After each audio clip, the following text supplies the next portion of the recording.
ఏదో బతుకుతున్నామని కాకుండా ఏదో ఒక ఆర్ట్ అంటే కళ అనేది నేర్చుకోవాలి. నలుగురిలో మనలను విశేషంగా ప్రత్యేకంగా నిలబెట్టేది ఇటువంటి లక్షణమే. అది పాట కావచ్చు, మాట అంటే ప్రవచనం కావచ్చు, పద్యం కావచ్చు, శ్లోకం కావచ్చు, నృత్యం కావచ్చు, ఏదో ఒకటి మనలను అందరిలో ప్రత్యేకంగా నిలబెట్టేది మనం నేర్చుకొని ఉండాలి, పెంచుకొని ఉండాలి, ప్రయత్నం చేయాలి. వచ్చాం, పోయాం, తిన్నాం, ఉన్నాం అనేది ఒక సామాన్యమైన జీవితం. ఒక విశేషమైన శక్తులను సంపాదించుకునే ప్రయత్నం ప్రతి ఒక్కరు చేయాలి. ఉంటాయి, ప్రతి మనిషిలో ఉన్నాయి శక్తులు. భగవంతుడు ఏదో ఒకటి ఇచ్చే పంపుతాడు. కానీ దాన్ని మనం గుర్తించి మెరుగు పెట్టుకొని 10 మంది ముందు దాన్ని పంచితే అందరి మనస్సు ఆహ్లాదం పొందుతుంది. మరొకటి, పిచ్చి పాటలు, సినిమా పాటలు పాడేవాళ్ళు బోల్డ్ మంది ఉన్నారు. కానీ ధార్మికమైన, సామాజికమైన, దేశభక్తి సంబంధమైన పాటలు కానీ, పద్యాలు కానీ, మాటలు కానీ చెప్పేవాళ్ళు చాలా అరుదైపోయారు ఇప్పుడు. అసలు మేము చూస్తూ ఉన్నాము, చాలా స్కూలు యాన్యువల్ ఫంక్షన్స్ ఉంటాయి, కాలేజ్ యాన్యువల్ ఫంక్షన్స్, స్కూళ్ళలో కూడా సినిమా పాటలు పెట్టుకొని, రికార్డులు పెట్టుకొని పిల్లలు ఎగురుతూ ఉన్నారు. అంతే తప్ప ఒక మంచి పాట పోయి, ఆ సినిమా పాటలు కూడా మంచివి కూడా ఉంటాయి కానీ మంచివి పెట్టుకొని ఎగరడం లేదు. చాలా భయంకరమైన పరిస్థితి ఉంది. దానికే తల్లిదండ్రులు మురిసిపోతున్నారు, వీడియో తీసుకుంటున్నారు.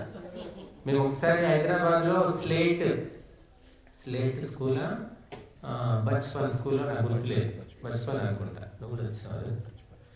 బచ్పన్ స్కూలు వాళ్ళ వార్షికోత్సవం అవుతుందని మాకు తెలిసిన భక్తులు ఇలాగే చెప్పారు, స్వామీజీ మీరు కూడా రండి అంటే. హరిహర కళాభవన్ అని ఉంది హైదరాబాద్లో. నేను అనుకున్నా, సరే ఈనాడు ఎలా జరుగుతున్నాయి కార్యక్రమాలు ఏంటో చూద్దాం ఒకసారి అని వెళ్ళాను వాళ్ళతో పాటు. హరిహర కళాభవన్ చాలా పెద్ద హాల్, మొట్టమొదటి మేమే ఉన్నాం అక్కడ, ఎవరు రాలేదు. వెళ్ళిన తర్వాత చిన్న చిన్న పిల్లలు అందరూ, రకరకాల పిల్లలు వచ్చారు, రకరకాల వయసు వాళ్ళు. ఇంకా ఫస్ట్ ఏదో గణపతి పాట ఏదో పెట్టారు, దానికి ఏదో చేశారు పాట. తర్వాత ఇంకేదో ఒకటి పాట బాగానే ఉంది. తర్వాత అన్నీ కూడా అసభ్యమైన, అశ్లీలమైన పాటలు. దానికి ఎల్కేజీ నుంచి 10th క్లాస్ పిల్లల వరకు ఎగురుతూ ఉన్నారన్నమాట. ఒక పాట అయిపోగానే ఇంకో పాట, హిందీ పాటలు ఎక్కువ ఉన్నట్టున్నాయి అందులో. అంటే ఏమి పిల్లలకు మనం విద్యాలయంలో ఏం నేర్పుతున్నామో సంస్కారం అనేది అసలే లేకుండా పోయింది. తల్లిదండ్రులు కూడా అడగడం లేదు, డిమాండ్ చేయడం లేదు, మా పిల్లలకు మంచి విషయాలు నేర్పండి, పిచ్చి పాటలకు ఎందుకు డ్యాన్సులు చేయిస్తున్నారని ఏ తల్లిదండ్రి అడగడం లేదంటే ఎంత భ్రష్టు పట్టిపోయారు కుటుంబాలు, మనుషులు అనేది మనకు తెలుస్తుంది. కాబట్టి చిన్నప్పుడే భ్రష్టత్వాన్ని అలవాటు చేస్తే ఇక వాడు పెద్దయ్యాక సర్వనాశనంగా ఇంకేమవుతాడు. కాబట్టి చిన్నప్పటి నుంచి సంప్రదాయము, సంస్కారము, విలువలు నేర్పే తల్లిదండ్రులు మనకు 100కో 100కోటికో ఒకరు ఉంటారు. కాబట్టి ఈ పాప మరి చక్కటి గొంతుతో ఈజీగా చక్కగా పాడేది, ఇంకా చక్కగా పాడాలి, ఇంకా కొన్ని పాటలు నేర్చుకోవాలి. ఎక్కడ పోయినా సరే దైవం గురించి, దేశం గురించి, ధర్మం గురించి నీ పాటతోటి చాటి చెప్పాలి. మాటలు ఏం అవసరం లేదు, మాటలు ఎవరో మనం చెప్తాం, కానీ పాట అనేది మనిషిని కదిలిస్తుంది, అందరి హృదయాలను సంతోషింపజేస్తుంది. పాట ద్వారా మనం ఎక్కువ చెప్పగలుగుతాం, అంటే నొప్పి లేకుండా చెప్పగలుగుతాం. మాటలు అయితేనేమో అందరికీ గుర్తుండవు, పాటలు లైన్లు గుర్తుంటాయి మనకి. కాబట్టి పాట, అందుకోసం భగవంతుడు కూడా ఆలోచించి మనుషులకు మాటలు గుర్తుండవు, పాట అయితేనే గుర్తుంటుందని వేదాలను కూడా సస్వరంగా అందించాడు, సంగీతమయంగా. మళ్ళీ ప్రత్యేకంగా సామవేదం ఇచ్చాడు, సామవేదం మొత్తం సంగీతమే. కాబట్టి సంగీతం, అందుకే సంగీత జ్ఞానము భక్తి వినా సన్మార్గము కలది ఓ మనస అన్నాడు త్యాగరాజు. సంగీత జ్ఞానము, భక్తి, ఈ రెండు ఉంటే అంతకు మించిన గొప్ప మార్గం లేనే లేదు అన్నాడు. కాబట్టి సంగీతం దేనికోసము అంటే భగవంతుని కీర్తించడానికి, ఉత్తమ భావాలను మనం తెలియజేయడానికి. అంతేగాని నీచమైన, అశ్లీలమైనటువంటి భావనలు మరి పాటలుగా రాసుకొని సంగీతం బద్ధం చేసి గంతులు వేస్తూ ఉన్నారు, భ్రష్టు పట్టిపోతూ ఉన్నారు. కాబట్టి సంగీతం కేవలం భగవంతుని ఉపాసన కోసమే, అందుకోసమే సామవేదం. కాబట్టి చెత్త పాటలు వింటే బుర్ర పాడైపోతుంది. ఎప్పుడు కూడా మంచి పాటలు మాత్రమే వినాలి. అందుకే భద్రం కర్ణేభిః శృణుయామ భద్రమే వినవయ్యా, అభద్రము వినకు, అశాంతిని కొని తెచ్చుకోకు అని చెప్తుంది. కాబట్టి చెడ్డ పాటలు మనం వినకూడదు. ఈరోజు మనము భగవద్గీతలో 6వ అధ్యాయము ఆత్మ సంయమ యోగము చదివాం. ఇందులో 49 శ్లోకాలు ఉన్నాయి. అంతేనా? 49. మరి భగవద్గీత ఏమిటి, ఎందుకోసం ఉంది అంటే ఊరికే పారాయణం చేయడం కోసం కాదండి. దాంట్లో అనేక అంశాలు మానవ ఉద్ధరణకు సంబంధించినవి ఉన్నాయి. కాబట్టి వాటిని చింతించి తెలుసుకొని తదనుగుణంగా మనం మెలగాలి, నడవాలి, మన జీవితాలను చక్కదిద్దుకోవాలి. అందుకోసం భగవద్గీతనే కాదు, ఉపనిషత్తులు కానివ్వండి, దర్శనాలు కానివ్వండి, వేదాలు కానివ్వండి, ఏమైనా సరే చివరికి గాయత్రి మంత్రం కూడా మనలను మనం బాగు చేసుకోమని చెప్తూ ఉంది. కాబట్టి అదే ఇప్పుడు ఈ 6వ అధ్యాయంలో 5వ శ్లోకము 6వ శ్లోకం అవే విషయాలు చెప్తుంది. ఊరందరినీ ఉద్ధరించడం దేవుడెరుగు. మొట్టమొదలు నీ కుటుంబాన్ని బాగు చేసుకుంటావు, అది కూడా తర్వాత పక్కన పెట్టు. నిన్ను నువ్వు బాగు చేసుకో. నువ్వు బాగైన తర్వాత నీ కుటుంబం బాగవుతుంది, నీ వీధి బాగవుతుంది, నీ గ్రామం బాగుపడుతుంది, నీ దేశం కూడా బాగుపడుతుంది. మొట్టమొదలు నిన్ను నువ్వు చక్కదిద్దుకో అని 5వ శ్లోకం చెప్తుంది. ఉద్ధరేదాత్మనాత్మానం నాత్మానమవసాదయే ఆత్మైవ హ్యాత్మనో బంధుః ఆత్మైవ రిపురాత్మనః. నీ మనస్సును శుద్ధి చేసుకుంటే, పవిత్రం చేసుకుంటే, బాగు చేసుకుంటే నీకు నీవే మిత్రుడివి. నీ మనసును పాడు పెట్టుకుంటే, చెడగొట్టుకుంటే, అందులో చెత్త చెదారం రాగద్వేషాలు నింపుకుంటే నీకు నీవే శత్రువు. ఇక వేరే శత్రువు అవసరం లేదు. కాబట్టి నీ వాకిలి నువ్వు ఊడ్చుకున్నావు, నీ ఇల్లు నువ్వు ఊడ్చుకున్నావు, శుద్ధిగా పెట్టుకుంటే లాభం ఎవరికి కలుగుతుంది? పక్కింటి వాళ్ళకి కాదు కదా, మనకే కదా మొట్టమొదటి లాభము. కాబట్టి నీ మనసును బాగు చేసుకో. నీ మనసులో ఎందుకు ఈ గజిబిజి గందరగోళపు ఆలోచనలు వస్తున్నాయి? నీకు ఎందుకు నిద్ర పట్టడం లేదు? నీకు ఎందుకు కలవరింతలు వస్తున్నాయి? నీ మనసు అన్యమనస్కంగా ఎందుకుంది? నీ మనసు ఏకాగ్రంగా నిలకడగా ఎందుకు ఉండటం లేదు? చంచలంగా ఎందుకు మారింది? కోతిలాగా ఈ కొమ్మ మీద నుంచి ఆ కొమ్మ మీదకి ఎందుకు దూకుతుంది? అది మనసు అండి, అది అలాగే ఉంటుందండి. చిన్నప్పటి నుంచి నా మనసు ఇంతే అండి. ఇది కాదు. చిన్నప్పటి నుంచి మనకి ఎన్నో వస్తాయి, పాడు లక్షణాలు వస్తాయి, మంచి లక్షణాలు వస్తాయి. మనం కొన్ని తెలుసుకొని మార్చుకుంటాం, దిద్దుకుంటాం. స్కూల్లో అధ్యాపకులు చెప్తారు, తల్లిదండ్రులు చెప్తారు, బంధువులు చెప్తారు, ఈ అలవాటు మంచిది కాదు, మానుకో అని చెప్తూ ఉంటారు, మానుకుంటూ ఉంటాం. అలాగే మనస్సును చక్కదిద్దుకోవలసిన బాధ్యత కూడా నీ మీదనే ఉంది. ఎందుకు అంటే అది అంతఃకరణము, లోపల ఉన్నటువంటి సాధనం. లోపల మనస్సు అనేది ఈ ఇంద్రియాలను ఆత్మను కలిపే మీడియేటర్ మధ్యలో. కాబట్టి ఆ మనస్సు బాగా లేకపోయిందంటే నీ జీవితమే సర్వనాశనం. ఎవ్వరు అవసరం లేదు చెడగొట్టడానికి. కనుక నిన్ను నువ్వే చెడగొట్టుకుంటావు. ఆ మనస్సును చక్కదిద్దుకుంటే నువ్వే బాగుపడతావు. కాబట్టి మనస్సు మీద ఫోకస్ చేయి. మొట్టమొదటి ఎవరినో ఉద్ధరిస్తాను, దేశాన్ని ఉద్ధరిస్తాను, ధర్మాన్ని ఉద్ధరిస్తాను బయలుదేరుతాను. వాళ్ళ మనసే ఎప్పుడు ఎలా ఉంటుందో తెలియదు. కాబట్టి ఈ శ్లోకము మనకు గొప్ప విషయం చెప్తుంది. నిన్ను నువ్వు ఉద్ధరించుకో. నిన్ను నువ్వు ఉద్ధరించుకోవడానికి ఇదంతా. యజ్ఞం చేసేయడం వల్ల భగవంతుడికి ఏం లాభం లేదు. యోగం చేస్తే భగవంతుడికి లాభం లేదు. దానం చేస్తే ఎవరికి లాభం? మాకు లాభమా? ఇక్కడ చాలా మంది దానం ఇస్తున్నారు. దానం ఇస్తే మాకు లాభమా, నీకు లాభమా? ఇచ్చిన వాళ్ళకి మొదటి లాభం, తీసుకున్న వాడికి సెకండ్. కాబట్టి మనము ఈ లోకంలో మనల్ని ఉద్ధరించుకోవడానికి, బాగు చేసుకోవడానికి పుట్టాము, చెడగొట్టడానికి కాదు. మనం అనుకుంటాం ఎవరినో మనం ఉద్ధరిస్తున్నాము, ఎవరినో చెడగొడుతున్నాము, ఎవరిని చెడగొడుతున్నాము అనుకుంటే మొట్టమొదటి చెడిపోయేది నువ్వే. ఒకరిని బాగు చేస్తున్నాను అనుకుంటున్నావు, కానీ నువ్వు మొట్టమొదటి బాగుపడు. అందుకని ఈ శ్లోకం మనకు గొప్ప ప్రేరణ ఇస్తుంది. మనస్సును శుద్ధి చేసుకోవడానికి ఆధ్యాత్మిక క్రియాకలాపాలన్నీ దానికోసమే. యోగము కానీ, యజ్ఞము కానీ, భజన కానీ, కీర్తన కానీ, సేవ కానీ, ధ్యానం కానీ, ఏవైనా సరే మనసు శుద్ధి చేయడానికి అనేక ప్రక్రియలు అన్నమాట. కాబట్టి మనము మన మనస్సును పక్కన పెట్టేసి ఎన్ని చేసినా కూడా వ్యర్థమే అని కూడా చెప్పారు. ఎందుకంటే ప్రధానమైనటువంటిది మనస్సు. మనము జాగ్రత్త అవస్థలో, స్వప్నావస్థలో, సుషుప్తి అవస్థలో 3 అవస్థల లోపల కూడా మనస్సు పనిచేస్తూనే ఉంటుంది. మనస్సుకు నిద్ర లేదండి. శరీరం నిద్రపోతుంది, మనం సుషుప్తి అవస్థ అంటాం. కానీ అప్పుడు కూడా మనస్సు ఆనందాన్ని గ్రహిస్తూనే ఉంటుంది, ఏదో ఒక పని చేస్తూ ఉంటుంది. కాబట్టి ఆ మనస్సును తెలుసుకొని శుద్ధి చేసుకోవాలి. ఆ మనస్సులో అనేక వికారాలు ఉన్నాయి, దోషాలు ఉన్నాయి. అవిద్య, అస్మిత, రాగము, ద్వేషము, అభినివేశం అని చెప్పారు, పంచక్లేశాలు. ఇవి కాకుండా కామము, క్రోధము, లోభము, మోహము, మదము, మాత్సర్యము, హింస, ద్వేషం.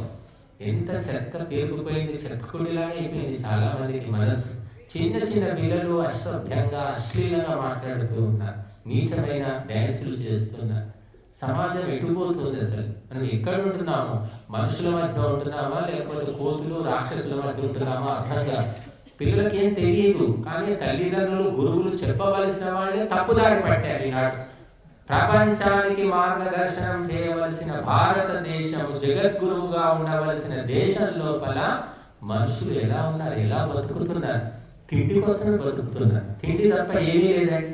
మీరు ఏ ఆధ్యాత్మిక కార్యక్రమైనా పోండి, గుళ్ళో పూజలు అవుతుంటాయి, రామనవమి వస్తుంది, కృష్ణాష్టమి వస్తుంది, హనుమాన్ జయంతి వస్తుంది. ఏం జరుగుతుంది అక్కడ? వండడం, పెట్టడం, తినడం, పోవడం. అంతకు మించి ఏమీ లేదు. ఒక ఉపదేశం లేదు, భజన లేదు, ప్రవచన లేదు, కీర్తన లేదు, పద్యం లేదు, ఏదీ లేదు. శుష్కంగా తినడం కోసమేనా? తిండి ప్రతి ప్రాణికి దొరుకుతుందండి, మనిషికి తప్ప. చీమకు దొరుకుతుంది, ఏనుగుకు దొరుకుతుంది, చేపకు దొరుకుతుంది, తిమింగలానికి దొరుకుతుంది. ప్రతి ప్రాణి మనం చేసినంత ప్రయత్నం చేయకుండానే వాడికి దొరుకుతుంది. మనం దాచిపెట్టినా కూడా దొరకడం లేదు, తింటే అరగడం లేదు. కానీ అవి దాచిపెట్టుకోకుండానే వాటికి అరిగిపోతున్నాయి, దొరుకుతున్నాయి. అవి ఎక్కడా కూడా హాస్పిటల్కు పోవడం లేదు.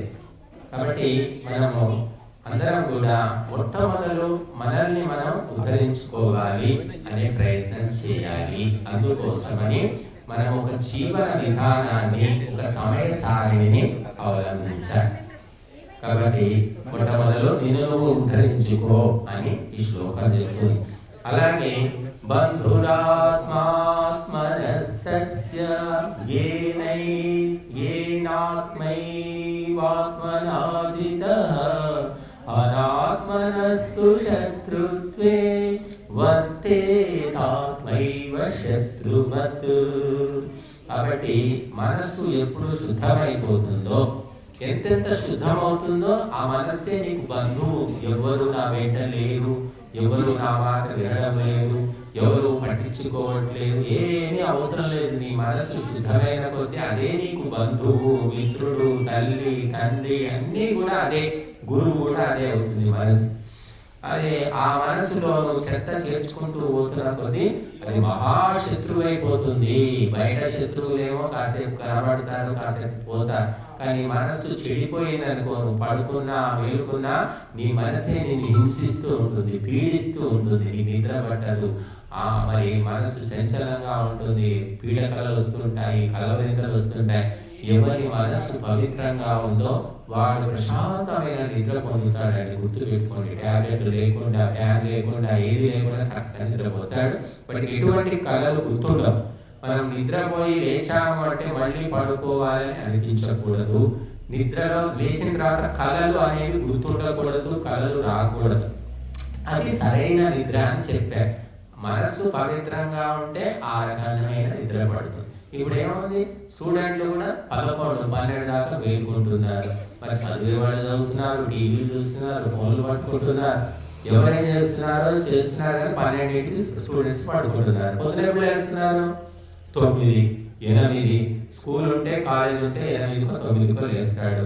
లేకపోతే 11 గంటలకు లేచే స్టూడెంట్స్ కూడా నేను చూశాను. కాబట్టి ఈ రకంగా ఒక సమయ సారిణి లేదు. మా ఇష్టం, ఎప్పుడైనా నేను నేర్చుకుంటా, ఎప్పుడైనా చదువుతాను. కాబట్టి మనకు బయో క్లాక్ అని ఒకటి ఉంది, జీవ గడియారం అంటారు. మనం పుట్టినప్పటి నుంచి చచ్చే వరకు మన శరీరము ఒక అలారం ఇచ్చి పెట్టాడు భగవంతుడు. దాన్ని కాపాడుకోవాలి. దాన్ని కాపాడుకోకపోతే అలారం అనేది మోగదు, మోగకపోతే స్పందన ఉండదు, మంచి తెలియదు, చెడు తెలియదు, అన్నీ ఒకేలాగా అయిపోతాయి. కొంతమంది చెప్తూ ఉంటారు, మాకు అన్నీ పడతాయండి, మేము అన్నీ తింటామండి, మాకు ఎక్కడ పోయినా మేము ఉండగలుగుతామండి, మేము ఏది పెట్టినా మేము తింటామండి. అది గొప్పలాగా చెప్తున్నారు. నీ శరీరము నీ మనస్సు స్పందించడం పోయిందనమాట, చెడిపోయిందనమాట. అది తెలుసుకోవట్లేదు, మేము అన్నీ తింటాం అని. ఎవరైతే మనస్సు సున్నితంగా ఉంటుందో, సాత్వికంగా ఉంటుందో వాళ్ళు తక్షణమే స్పందిస్తారు. మాటకు కావచ్చు, ఒక ముద్ద ఆహారం కావచ్చు, ఔషధం కావచ్చు. ఔషధం కూడా సాత్వికుడు తీసుకోగానే పని చేస్తుందో లేదో తెలిసిపోతుంది. రాజసిక తామసికులకు మాత్రం 4 రోజులు కావచ్చు, 10 రోజులు కావచ్చు. కానీ బుద్ధిమంతులకు సెన్సిటివ్ అంటారు. సెన్సిటివ్ వాళ్ళకు ఆ ఔషధం తినగానే అది పనిచేస్తుందా లేదా అని తెలిసిపోతుంది. ఆహారం కూడా మనకు ఒంటికి పడుతుందా లేదా ఎప్పుడు తెలుస్తుంది? నీ శరీరం మొద్దుబారిపోయింది, నీ మనసు మొద్దుబారిపోయింది, ఏ తిన్నా నీకేం కావట్లేదు, దాని గొప్ప కాదు. కాబట్టి బ్రాహ్మణుడు ఎందుకు గొప్పవాడు? క్షత్రియుడు, వైశ్యుడు, శూద్రుడు అందరికంటే 4 వర్ణాల కంటే బ్రాహ్మణుడు ఎందుకు గొప్పవాడంటే అతను సెన్సిటివ్, సిన్సియర్. ప్రతి ఒక్కటి మొట్టమొదటి స్పందన తెలిసిపోతుంది అతని. సమాజంలో ఘోరాలు, నేరాలు, పాపాలు, దురాచారాలు జరిగిపోతున్నాయి, అందరూ చూస్తున్నారు, ఎవరికి ఏ ఫీలింగ్ లేదు. కానీ బ్రాహ్మణుడు ఫీల్ అవుతాడు, అయ్యో వాడు ఆకలితో ఉన్నాడు, ఇదేంటి వీళ్ళు మూఢ విశ్వాసాలు, ఈ పశువులను ఎందుకు చంపుతున్నారు, ఇలా చంపొద్దు కదా, ఇది తప్పు కదా, అన్నీ ఆ బ్రాహ్మణుడికి తెలుస్తాయి. బ్రాహ్మణుడు అంటే విద్వాంసుడు, బుద్ధిమంతుడి గురించి నేను చెప్తున్నాను. ఎందుకంటే అతని మనసు పవిత్రంగా ఉంది, సుకుమారంగా ఉంటాడు. మిగిలిన వాళ్ళు మొద్దుబారిపోయి ఏమీ లేదు, దున్నపోతులు చంపేస్తున్నారు, 100 కొద్ది మేకలు చంపేస్తున్నారు, ఎవరిలో ఏ ఫీలింగ్ లేదు. పేపర్ తిరిగేసి ఆత్మహత్యలు, హత్యలు ఇవన్నీ చూసి మనస్సు కకావికలమైపోయి కొంతమంది అన్నం కూడా తినరు. అయ్యో మనకు తెలిసిన వాళ్ళు చనిపోయారని చెప్పి అన్నం తినరు. కొంతమంది శివ పక్కన పెట్టుకొని తింటూ ఉంటారు, తాగుతూ ఉంటారు. అంటే మనస్సు యొక్క పరిస్థితి ఒక్కొక్కరిది అంత సుకుమారంగా ఉంటుంది, ఒక్కొక్కరికి మొండిబారిపోయి ఉంటుంది అనమాట. అలా పెంపకం అలా ఉంటుంది, వాళ్ళ సంస్కారం అలా ఉంటాయి, మనం చెప్పలేమన్నమాట. కాబట్టి మంచి పెంపకము, మంచి సంస్కారం ఉన్న వ్యక్తుల యొక్క ప్రవర్తన వేరుంటుంది. కాబట్టి ఆ మంచి వైపు మనం వెళ్ళాలి, మనల్ని మనం మలుచుకోవాలి. అదే ఇక్కడ మనకు చెప్తుంది, నీ మనసును శుద్ధి చేసుకోవడానికి ఈ లోకంలోకి వచ్చావు, తిని తాగి అన్నలాడడానికి అనుకుంటున్నావా? వేరే ప్రోగ్రామ్ ఏం లేదా నీకు ఇంకా? బట్ ఎందుకు వచ్చాము అంటే భగవంతుడు రిపేర్ చేసుకో అని ఈ లోకం అనే రిపేర్ సెంటర్కి పంపాడు. నీ మనసును బాగు చేసుకోవడమే అన్నిటికంటే గొప్ప పని. ఆ పని పక్కన పెట్టేసి మిగిలిన పనులన్నీ కూడా చేసుకుంటూ పోతూ ఉన్నాం.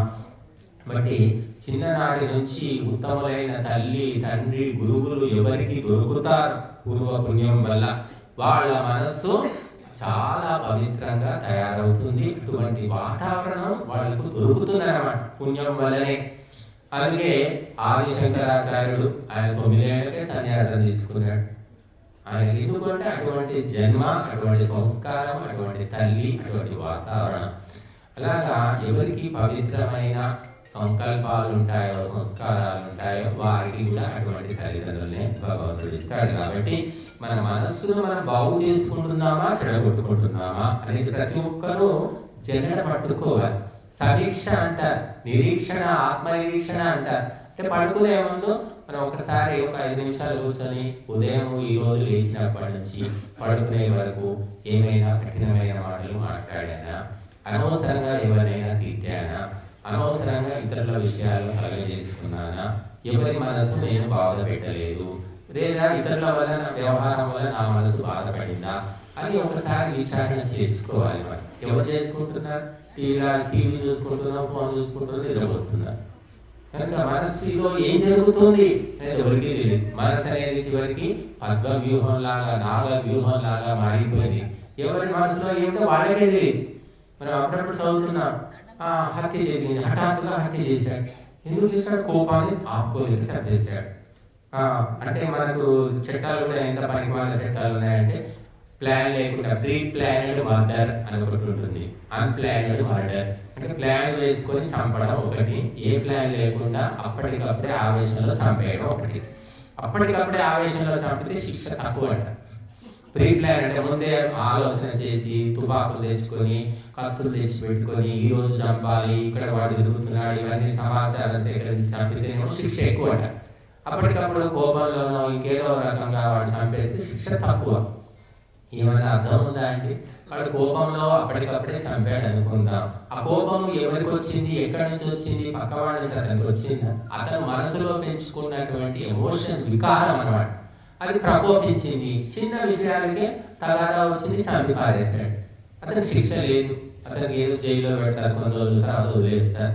ఇటువంటి చట్టాలు మనకు ఉన్నాయి. ఎందుకంటే ధర్మము తెలిసిన వాళ్ళు మనకు జడ్జిలుగా, లాయర్లుగా లేరు. అసలు మన చట్టమే ధర్మ విరుద్ధం. మనం ఈనాడు ఇండియన్ పీనల్ కోడ్ అంటున్నాం. భారత రాజ్యాంగం కావచ్చు, ఇండియన్ పీనల్ కోడ్, ఏదైనా క్రిమినల్ కోడ్ ఏదైనా కావచ్చు, అన్నీ కూడా ధర్మ విరుద్ధంగానే ఉన్నాయి తప్ప ధర్మానికి అనుకూలం లేవు. అది భారతదేశానికి పెద్ద అభిశాపం అని చెప్పుకోవచ్చు. 80 ఏళ్ళు అవుతుంది స్వాతంత్ర్యం వచ్చి. ఎవరికి న్యాయం జరుగుతుంది? మహిళలకు జరుగుతుందా? పురుషులకు జరుగుతుందా? బలహీన వర్గాలకు జరుగుతుందా? ధనవంతులకు జరుగుతుందా? ఎవరికి న్యాయం లేదండి. అందరికీ అన్యాయమే. కేవలము దుర్మార్గులు, నీచులు, భ్రష్టులు, హంతకులు, దొంగలు మాత్రం విచ్చలవిడిగా తిరుగుతున్నారు. వాళ్ళకి బెయిల్ వస్తుంది, వాళ్ళు జైలుకు పోవడం అంటే వాళ్ళు ఎవరు భయపడడం లేదు. జైల్లోనే పుట్టినరోజు చేసుకుంటున్నారండి క్రిమినల్స్. పేపర్లో చూడండి మీరు వార్త, కేకులు కోసుకుంటున్నారు. వాళ్ళకు జైల్లో బిర్యానీ దొరుకుతుంది, మందు దొరుకుతుంది, సెల్ ఫోన్లు కూడా వాళ్ళకి సరఫరా అవుతున్నాయి. అటువంటి వ్యవస్థ ఈ దేశంలో ఎందుకు అయ్యింది అంటే సరైనటువంటి రాజ్యాంగం కానీ చట్టం కానీ లేకపోవడం వల్లనే. ఇది మహర్షులు ఇచ్చినటువంటి మార్గాన్ని పక్కన పెట్టేసి విదేశాల నుంచి కాపీ కొట్టి ఎంగిలి మంగళపు రాజ్యాంగాన్ని తయారు చేసుకున్నాం. అందుకోసమే మనము మనస్సును ఎవరి వారు ఉద్ధరించుకోవాలి. ఉద్ధరించుకోకపోతే మాత్రం నాశనం తప్పదు. మరొక విషయం తెలుసుకోండి, మీరు తెలిసి కానీ తెలియక కానీ మీ మనస్సులో ఉన్న సంస్కారాలే మీ చుట్టూ వాతావరణాన్ని కల్పిస్తాయి. మీరు అనుకుంటారు నేనంతా ప్లాన్ ప్రకారం చేస్తున్నా అనుకుంటున్నారు. మీ ప్లాన్ కంటే ముందు నీ మనస్సులోని ఆ వైబ్రేషన్స్ ను బట్టే నీకు బంధువులు, మిత్రులు, శత్రువులు, వాతావరణము, మంచి చెడు, విజయం, అపజయం అన్ని కలుగుతాయి. నీ మనసు శుద్ధంగా ఉండి నువ్వు కూర్చున్న దగ్గరే సంకల్పం చేస్తే చాలు, ఆ వస్తువు వస్తుంది, ఆ వ్యక్తి వస్తాడు, ఆ పని జరిగిపోతుంది అని చెప్పి శాస్త్రాలు చెప్తున్నాయి. మానసిక సంకల్పం. నీ మనసు సత్వగుణంతో ఉన్నప్పుడు నువ్వు ధర్మ కార్యాలను చేస్తావు, ధర్మాన్ని గురించి ఆలోచిస్తావు, దైవాన్ని గురించి ఆలోచిస్తావు. ఆ భగవంతుడు నీకు ఒక కనెక్షన్ ఏర్పడుతుంది. నువ్వు అనుకున్నవి సంకల్ప మాత్రంతో జరిగిపోతాయి. ఇక రజోగుణంతో ఉన్నప్పుడు ఆ రాజసికమైన వ్యక్తులు, మంత్రులు, అధికారులు, ధనవంతులు వాళ్ళు ఎప్పుడు కూడా తిరుగుతూ ఉంటారు చుట్టూరా. ఇక తామసిక గుణం ఉన్నప్పుడు తాగుబోతులు, తిరుగుబోతులు, పని దొంగలు, వదరుబోతులు ఇలాంటి వాళ్ళంతా జమ అవుతారు అతని చుట్టూ కూడా. కాబట్టి నీ మనసును బట్టి నీ చుట్టూ జనం జమ అవుతున్నారు. అందుకే నీ మనసును శుద్ధి చేసుకుంటే నీకు పవిత్రులు దొరుకుతారు. పవిత్రమైన పరమాత్మ యొక్క అనుగ్రహం లభిస్తుంది. కాబట్టి అందుకోసమే మనకు తెలిసినా తెలియకున్నా, నువ్వు ఇష్టపడ్డా ఇష్టపడకపోయినా నీ మనసు ఎలా ఉందో దాన్ని బట్టి సంఘటనలు జరుగుతాయి, వ్యక్తుల పరిచయం కూడా ఏర్పడుతుంది. కాబట్టి నేను చిన్నప్పటి నుంచి అనుకునేవాడిని, ఇది సంస్కృతం చదవాలి, శాస్త్రం చదవాలి, ఇది సంస్కృతం గొప్ప భాష, ఏదో నాకు పిచ్చిలాగా ఉండేది. ఆ పిచ్చికి తగ్గట్టే మరి నాకు ఇంటర్మీడియట్ ఫస్ట్ ఇయర్లో అనుకుంటాను ఈ సంస్కృత శిక్షణ అని పేపర్లో వచ్చారు. అది పట్టుకొని వెళ్తే అక్కడ గురువు గారు కలిశారు. ఆ గురువు గారు ఇక్కడ తెచ్చి పారేశారు. కాబట్టి మన సంకల్పాలు నేర్చుకోవాలని ఎవరు నాకు చెప్పలేదు. సంస్కృతం నేర్చుకోవాలి. మా ఇంట్లో సూక్తి ముక్తావళి పుస్తకం ఉండేది. అందులో అన్ని సంస్కృత శ్లోకాలు, వాటి అర్థాలు ఇచ్చేవాడు. ఇతర పుస్తకం అది అప్పుడప్పుడు తిరిగేసి కొన్ని శ్లోకాలు నేర్చుకున్నప్పుడు చిన్నప్పుడు. అలాగా సంకల్ప సంస్కారాలు అంటారు. అంటే మనకు తెలియకుండానే మనలను నడిపిస్తూ ఉంటాయి. ఈ రకంగా ఎవరు బలవంతం చేశారు, ఉపన్యాసాలు చెప్పు, యజ్ఞాలు చేయించు అని నా వెంట ఎవరు పడలేదు. నా మనసే నా వెంట పడింది, నా మనసే తీసుకుపోయింది. ఎందుకంటే మనసులో ఇంతకు ముందు జన్మల్లో చేసిన సంస్కారాలు నిండి ఉన్నాయి కాబట్టి ఆ సంస్కారాలే నడిపిస్తాయి. కాబట్టి మన మనసును ఇప్పటికైనా మనం శుద్ధి చేసుకుంటే, బాగు చేసుకుంటే, తెలిసి కానీ తెలియక కానీ అదే పని చేస్తాము. అందుకే మన ధర్మ గ్రంథాలు ఏం చెప్తున్నాయంటే తెలిసి చేసినా తెలియక చేసినా పాపము పాపమే, మనస్సు సంకల్పం లేకుండా జరగదు అంటున్నారు. కాబట్టి శిక్ష పడాల్సిందే. ఇంకా నువ్వు ఇప్పటికైనా కొంత సమయాన్ని మనసు కోసం కేటాయించు. ఇంటి కోసం కేటాయిస్తున్నావు, కుటుంబం కోసం కేటాయిస్తున్నావు, మరి గ్రామం కోసం కేటాయిస్తున్నాం. ఎవరికో కష్టం వచ్చిందంటే, ఆపద వచ్చిందంటే కొంతమంది పరోపకారులు ఉంటారు, సేవ చేయడానికి వెళ్తారు, అన్ని చేస్తున్నారు. అది బాగానే ఉందమ్మా. నీ మనసులో ఏం జరుగుతుంది, నీ మనసు యొక్క స్వరూపం ఏమిటి నీకు తెలుసా? దానికి ఎంత సమయం ఇస్తున్నావు? నీ మనసును బాగు చేసుకోవడానికి ఏం చేస్తున్నావు? అందుకోసమే మనకు యోగ దర్శనం అనేది వచ్చింది. యమ నియమ ఆసన ప్రాణాయామ ప్రత్యాహార ధారణ ధ్యాన సమాధి అష్టాంగాలతో నీ మనసును శుద్ధి చేసుకో. కాబట్టి అహింస, సత్యము, అస్థేయము, బ్రహ్మచర్యము, అపరిగ్రహము, ఈ యమాలు 5. శౌచము, సంతోషము, తపస్సు, స్వాధ్యాయము, ఈశ్వర ప్రణిధానము, ఇవి 5. ఈ 10ంటిని నువ్వు ఆచరిస్తే క్రమంగా నీ మనసు శుద్ధి అవుతుంది. అంతే తప్ప మనసు బాగు చేయడానికి, శుద్ధి చేయడానికి సర్ఫ్ కానీ, ఎక్సెల్ రిన్ కానీ, సర్ఫ్ ఎక్సెల్ కానీ ఇంకేమేమి లేవండి. మీరు ఎంత మంచి ఆహారం తిన్నా కూడా ఈ యమ నియమాలను సాధన చేయకుండా మనసు శుద్ధి కాదు. అందుకోసం మన మనసు ఎంత శుద్ధి చేసుకుంటే అంత ఉత్తమ జన్మలు, ఉత్తమ గతులు కలుగుతాయి. ఈ ఒక్క ప్రోగ్రాం పక్కన పెట్టేశారు అందరూ కూడా. ఏవేవో చేస్తున్నారు, రాజకీయాల్లో తిరుగుతున్నారు, కుటుంబం కోసం తిరుగుతున్నారు, మరి ఇంకేదో వినోదాలు, విలాసాల కోసం తిరుగుతున్నారు, ఏమేమో చేస్తున్నారు. కానీ ప్రతిరోజు అరగంట సేపు మనస్సును సమీక్ష చేసుకోవాలి. మనస్సులో ఎటువంటి ఆలోచనలు వస్తున్నాయి, ఎటువంటి సంస్కారాలు ఉన్నాయి, ఏకాంతంగా ఉన్నప్పుడు మనసు ఏం ఆలోచిస్తుంది, 10 మందిలో ఉన్నప్పుడు ఎలా ఉంది, మన నాటకాలు ఆడుతున్నామా, నిజం చెప్తున్నామా, మనస వాచ కర్మణ ఒకే రకంగా ఉన్నామా, అది మాత్రం అడగొద్దు. ఇప్పుడు మనసులో ఒకటి, మాటలో ఒకటి, చేతల్లో ఒకటి. నాటకాలు ఆడేవాళ్ళు 100కు 99 మంది తయారైపోయారు. అవసరం ఉన్నా లేకపోయినా అబద్ధాలు ఆడడం ఇది విపరీతమైపోయింది. చిన్నపిల్లల నుంచి మొదలవుతుంది. ఎందుకంటే దొంగ చదువులు అదే నేర్పిస్తున్నాయి, వేరే నేర్పలేకపోతుంది. కాబట్టి అవసరం ప్రాణాపాయ స్థితి వస్తే అబద్ధం ఆడడం వేరు. పోతన ఇక్కడ పద్యంలో చెప్పాడు, అబద్ధాలు ఎప్పుడు ఆడొచ్చారు దానికి ఒక పద్యం రాశాడు ఆయన పోతన. అలాగా సందర్భము, ప్రాణాపాయ పరిస్థితి, ధర్మాన్ని రక్షించవలసిన పరిస్థితి వచ్చినప్పుడు అబద్ధం ఆడడం వేరు. అయిన దానికి కాని దానికి అబద్ధాలు ఆడుతూ ఉన్నారు. కాబట్టి చేతనైతే చేస్తాను, లేకుంటే కాదు అని కూడా చెప్పరు. మాకే ఎన్నో అనుభవాలు అయ్యాయి. ఏమిటి మనుషులు ఇంత భ్రష్టు పెట్టారని అనిపిస్తుంది మాకు. మేము ఏం చెప్తామో అదే చేస్తాం. నాటకాలు అవసరం లేదు. కుదిరితే అవుతుందంటాం, కుదరకపోతే కాదని చెప్పేస్తాం. కానీ వస్తామంటారు, చేస్తామంటారు, చూస్తామంటారు. మనం ఆశ పెట్టుకుంటాం, వస్తామన్నారు కదా, వస్తారనుకున్నాం, రారు. మరి రాకపోతే మాకు ఏదో పని కుదిరింది, రావట్లేదని కూడా ఫోన్ చేసి కూడా చెప్పారు. ఫోన్లు ఉన్నాయి కదా, ఫోన్లో చెప్పచ్చు కదా, అది కూడా చెప్పారు. వస్తుంటారేమో అని ఎదురు చూస్తూ ఉంటాం. ఇటువంటి వ్యవహారం అయిపోయింది. దీనికి కారణం ఏంటంటే మనసు గజిబిజి గందరగోళమే.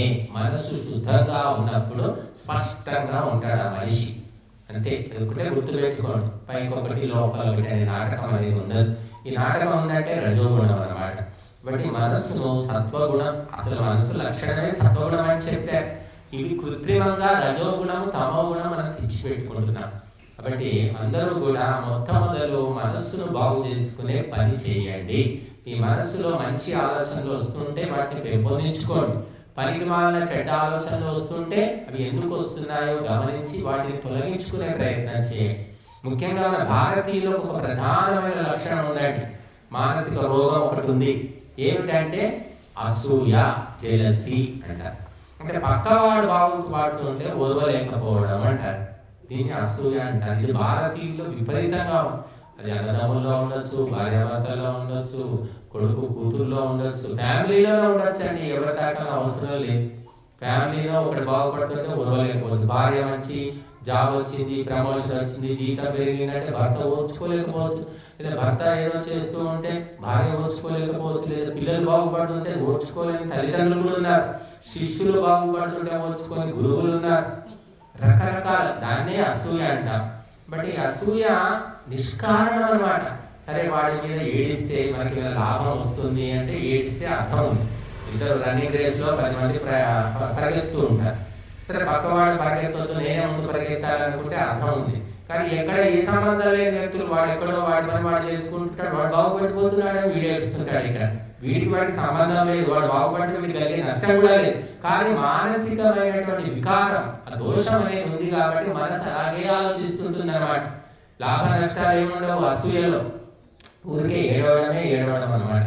కాబట్టి కాబట్టి ఆ అసూయ అనే లక్షణం భారతీయులకు ఎక్కువగా ఉంది అని ఎవరో చెప్పారు. మరి కాబట్టి నిజమో కాదు మరి భారతీయులు మనం అంతా ఆలోచించుకొని మనకు ఈ అసూయ ఉంటే మాత్రం వదిలిపెట్టుకోవాలి.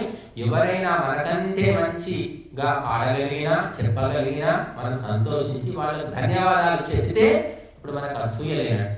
కానీ మనకంటే గొప్పగా పాడితే ఓర్చుకోలేము, ఏమో మైకి చేస్తే వాళ్ళే బాగుపడతారేమో, వాళ్ళే గొప్పగా చెప్తే నేను ఎక్కడ తక్కువైపోతానేమో, ఇటువంటి అభద్రతా భావము చాలా చోట్ల నేను చూశాను, మరి మీరు కూడా చూసే ఉంటారు. కాబట్టి ఒక బుద్ధిమంతుడు, ఒక విద్యావంతుడు ఎప్పుడూ కూడా ఒకరిలో ఉన్నటువంటి మంచి లక్షణాలు గుణాలు మెచ్చుకుంటాడు తప్ప వాటిని తక్కువ చేయాలని చూడడు. కాబట్టి అసూయ అనేది విశేషమైనటువంటి దోషము, అది వదిలించుకోవడానికి మనం ప్రయత్నం చేయాలి. కాబట్టి ఇక్కడ మనకు నిన్ను నువ్వు ఉద్ధరించుకో అనేది మొట్టమొదటి సిద్ధాంతం. కాబట్టి ఎవరినో బాగు చేయడం తర్వాత విషయం, నిన్ను నువ్వు బాగు చేసుకో అని 2 శ్లోకాలు మనకు చెప్తున్నాయి. అలాగే యోగం యోగం యోగం, ఈ మధ్య యోగం ఎక్కువైపోయింది. అందరూ ఎన్ని రకాల యోగాలు ఉన్నాయంటే చెప్పడానికి వీలేదు. విపశ్యన యోగం ఉంది, కుండలిని యోగం అంటున్నారు, మరి భావాతీత ధ్యానం అంటున్నారు, ఇంకా శ్వాసపైన ధ్యాస అంటున్నారు, మరి ఆనాపాన సతి అంటున్నారు, మరి పిరమిడ్ వాళ్ళ యోగం, రకరకాల ఒక 70-80 యోగాలు ఉన్నాయండి. మీరు నెట్లో కొడితే తెలుస్తుంది. 70-80 యోగాలు ఉన్నాయి. అన్నిటికీ ఒక్కొక్క పేరు ఉంటుంది, విశేషమైన పేరు. కానీ యోగ దర్శనంలో పతంజలి చెప్పింది ఒకటే యోగం, యోగ చిత్త వృత్తి నిరోధ అన్నాడు, అంతే. ఇంకా అది వీళ్ళు ఏమిటేమిటో రకరకాల, కొంతమంది ఆ బ్రహ్మకుమారికి వెళితే వాళ్ళేమో ఎర్ర లైట్ పెట్టుకోవాలట, చీకటి గదిలో ఎర్ర లైట్ పెట్టుకొని కళ్ళు తెలుసుకొని దాన్నే ఇలా చూస్తూ ఉండాలట, అది యోగం అని చెప్తున్నారు వాళ్ళు. మరి ఇంకా ఈ సిద్ధయోగం ఒకటి ఉంది, ఇక్కడ తమిళనాడులో ఉంది సిద్ధయోగం. వాళ్ళు ఏం చేస్తారంటే కళ్ళు ఇలా తెచ్చుకొని ఇలా గుడ్లు పైకనాలన్నమాట, ఇలా చూసుకుంటూ ధ్యానం చేయాలట. అలా చూస్తూ చూస్తూ ఆ గుడ్లు లోపలికి వెళ్ళిపోతాయి, తెల్లగా అయిపోతుంది. అప్పుడు వాడు సిద్ధి పొందినట్టట. ఇంకా అదొక యోగం. ఇలా విచిత్రమైన యోగాలు ఉన్నాయి. వాళ్ళకు ఫాలోవర్స్ కూడా ఉన్నారు. మరి ఎంత చెట్టుకు అంత కాలినట్టు వాళ్ళని ఫాలో అయ్యే వాళ్ళు ఉన్నారు. మనకు మాత్రం చాలా తక్కువ మంది. ఇది వైదిక యోగము, అసలైన యోగము పతంజలి యోగం. గాయత్రి మంత్రం కానీ ఓంకారం కానీ జపం చేసుకోవాలి అని చెప్పారు. ఈ 2 మాత్రమే మనకు జపానికి నిర్ధారించిన మంత్రాలు.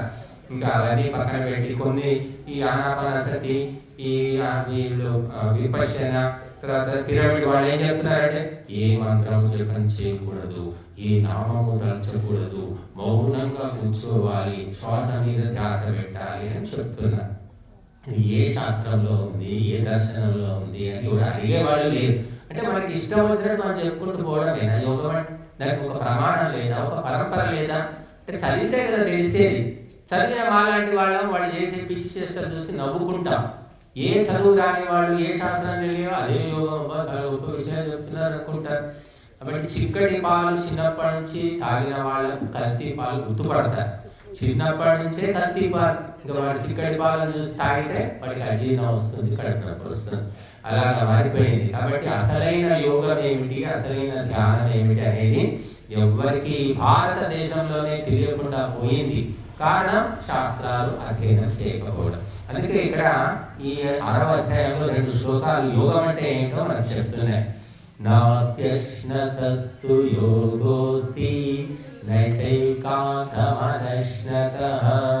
నచాతి స్వప్నశీలస్య జాగ్రతో నైవ చార్జున.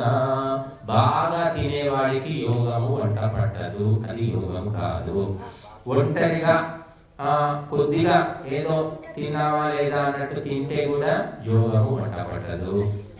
బాగా నిద్రపోయేవాడికి నిద్రపోతుకు యోగము వంట పట్టదు. అలాగే రాత్రి బావులు మేలుకొని ఉండేవాడికి కూడా యోగము వంట పట్టదు అని చెప్తుంది శ్లోకం. అంటే ఎలా ఉండాలి అంటే యుక్తాహార విహారస్య యుక్త చేష్టస్య కర్మసు యుక్త స్వప్నావబోధస్య యోగో భవతి దుఃఖః. యుక్తము అంటే స్టాండర్డ్, ప్రామాణికంగా, సంయమనంగా, అంటే ఎంత అవసరమో అంతవరకే ఆహారం తీసుకోవడం, మనం చేసే పనిని బట్టి ఆహారం స్వీకరించడం. యోగా చేస్తున్నాం, నువ్వు వేరే పని ఏమి చేయట్లేదు, పొద్దులేస్తే ధ్యానం అంటావు. యోగా చేసినప్పుడు నువ్వు శారీరకమైన శ్రమ చేయట్లేదు కాబట్టి ఎంత తినాలో అంతే. కానీ అలా ఉండదండి. మీరు యోగా క్యాంపులు వాటికి వెళ్ళి చూడండి, మమ్మల్ని అప్పుడప్పుడు చూస్తారు. మా యోగా క్యాంపు లాస్ట్ డే అండి, మీరు వచ్చి ప్రవచనం చెప్పాలండి అంటే సర్లే దాన్ని ఉందని వెళ్తూ ఉంటారు. ఆ చివరి రోజు మరి అందరు భోజనాలు ఉంటాయి కదా, మిరపకాయ బజ్జీలు, గారెలు, బిర్యానీ, ఇవి యోగా చేసేవాళ్ళు తినే ఆహారం. లాస్ట్ రోజు అందరికీ అదే ఆహారం. మాకు తెలిసి 2-3 చోట్ల చూసిన తర్వాత ఈ ఆహారం మనకు మరికి రాదని మా జాగ్రత్తలో మేము ఉండాల్సిందే. బట్ ఈ యోగి ఏమి తినాలి, యోగా చేసేవాళ్ళు అనేది లేదు. మరి కొంతమంది క్యాంపులు పెట్టేసి మరీ వాళ్లకు పచ్చి కాయగూరలు, రసాలు, పళ్ళు ఇవే పెట్టి చంపుతున్నారు. కొంతమంది ఆ రకంగా చేస్తున్నారు, కొంతమంది ఈ రకంగా చేస్తున్నారు. అసలు నిజంగా యోగా ఆహారం ఏం తీసుకోవాలని ఎవరికి తెలియదు. ఎందుకు తెలియదంటే ఆయుర్వేదం చదివితే తెలుస్తుంది. సుశ్రుతుడు, చరకుడు, ధన్వంతరి వీళ్ళందరూ రాశారు ఆయుర్వేదంలో ఎటువంటి ఆహారం తినాలని. సాత్విక సాధనలు చేయాలంటే ఏ ఆహారం తినాలి, ఏ ఆహారానికి ఎటువంటి గుణకర్మ స్వభావాలు ఉన్నాయనేది ప్రతి ఒక్కటి రాసి పెట్టారు.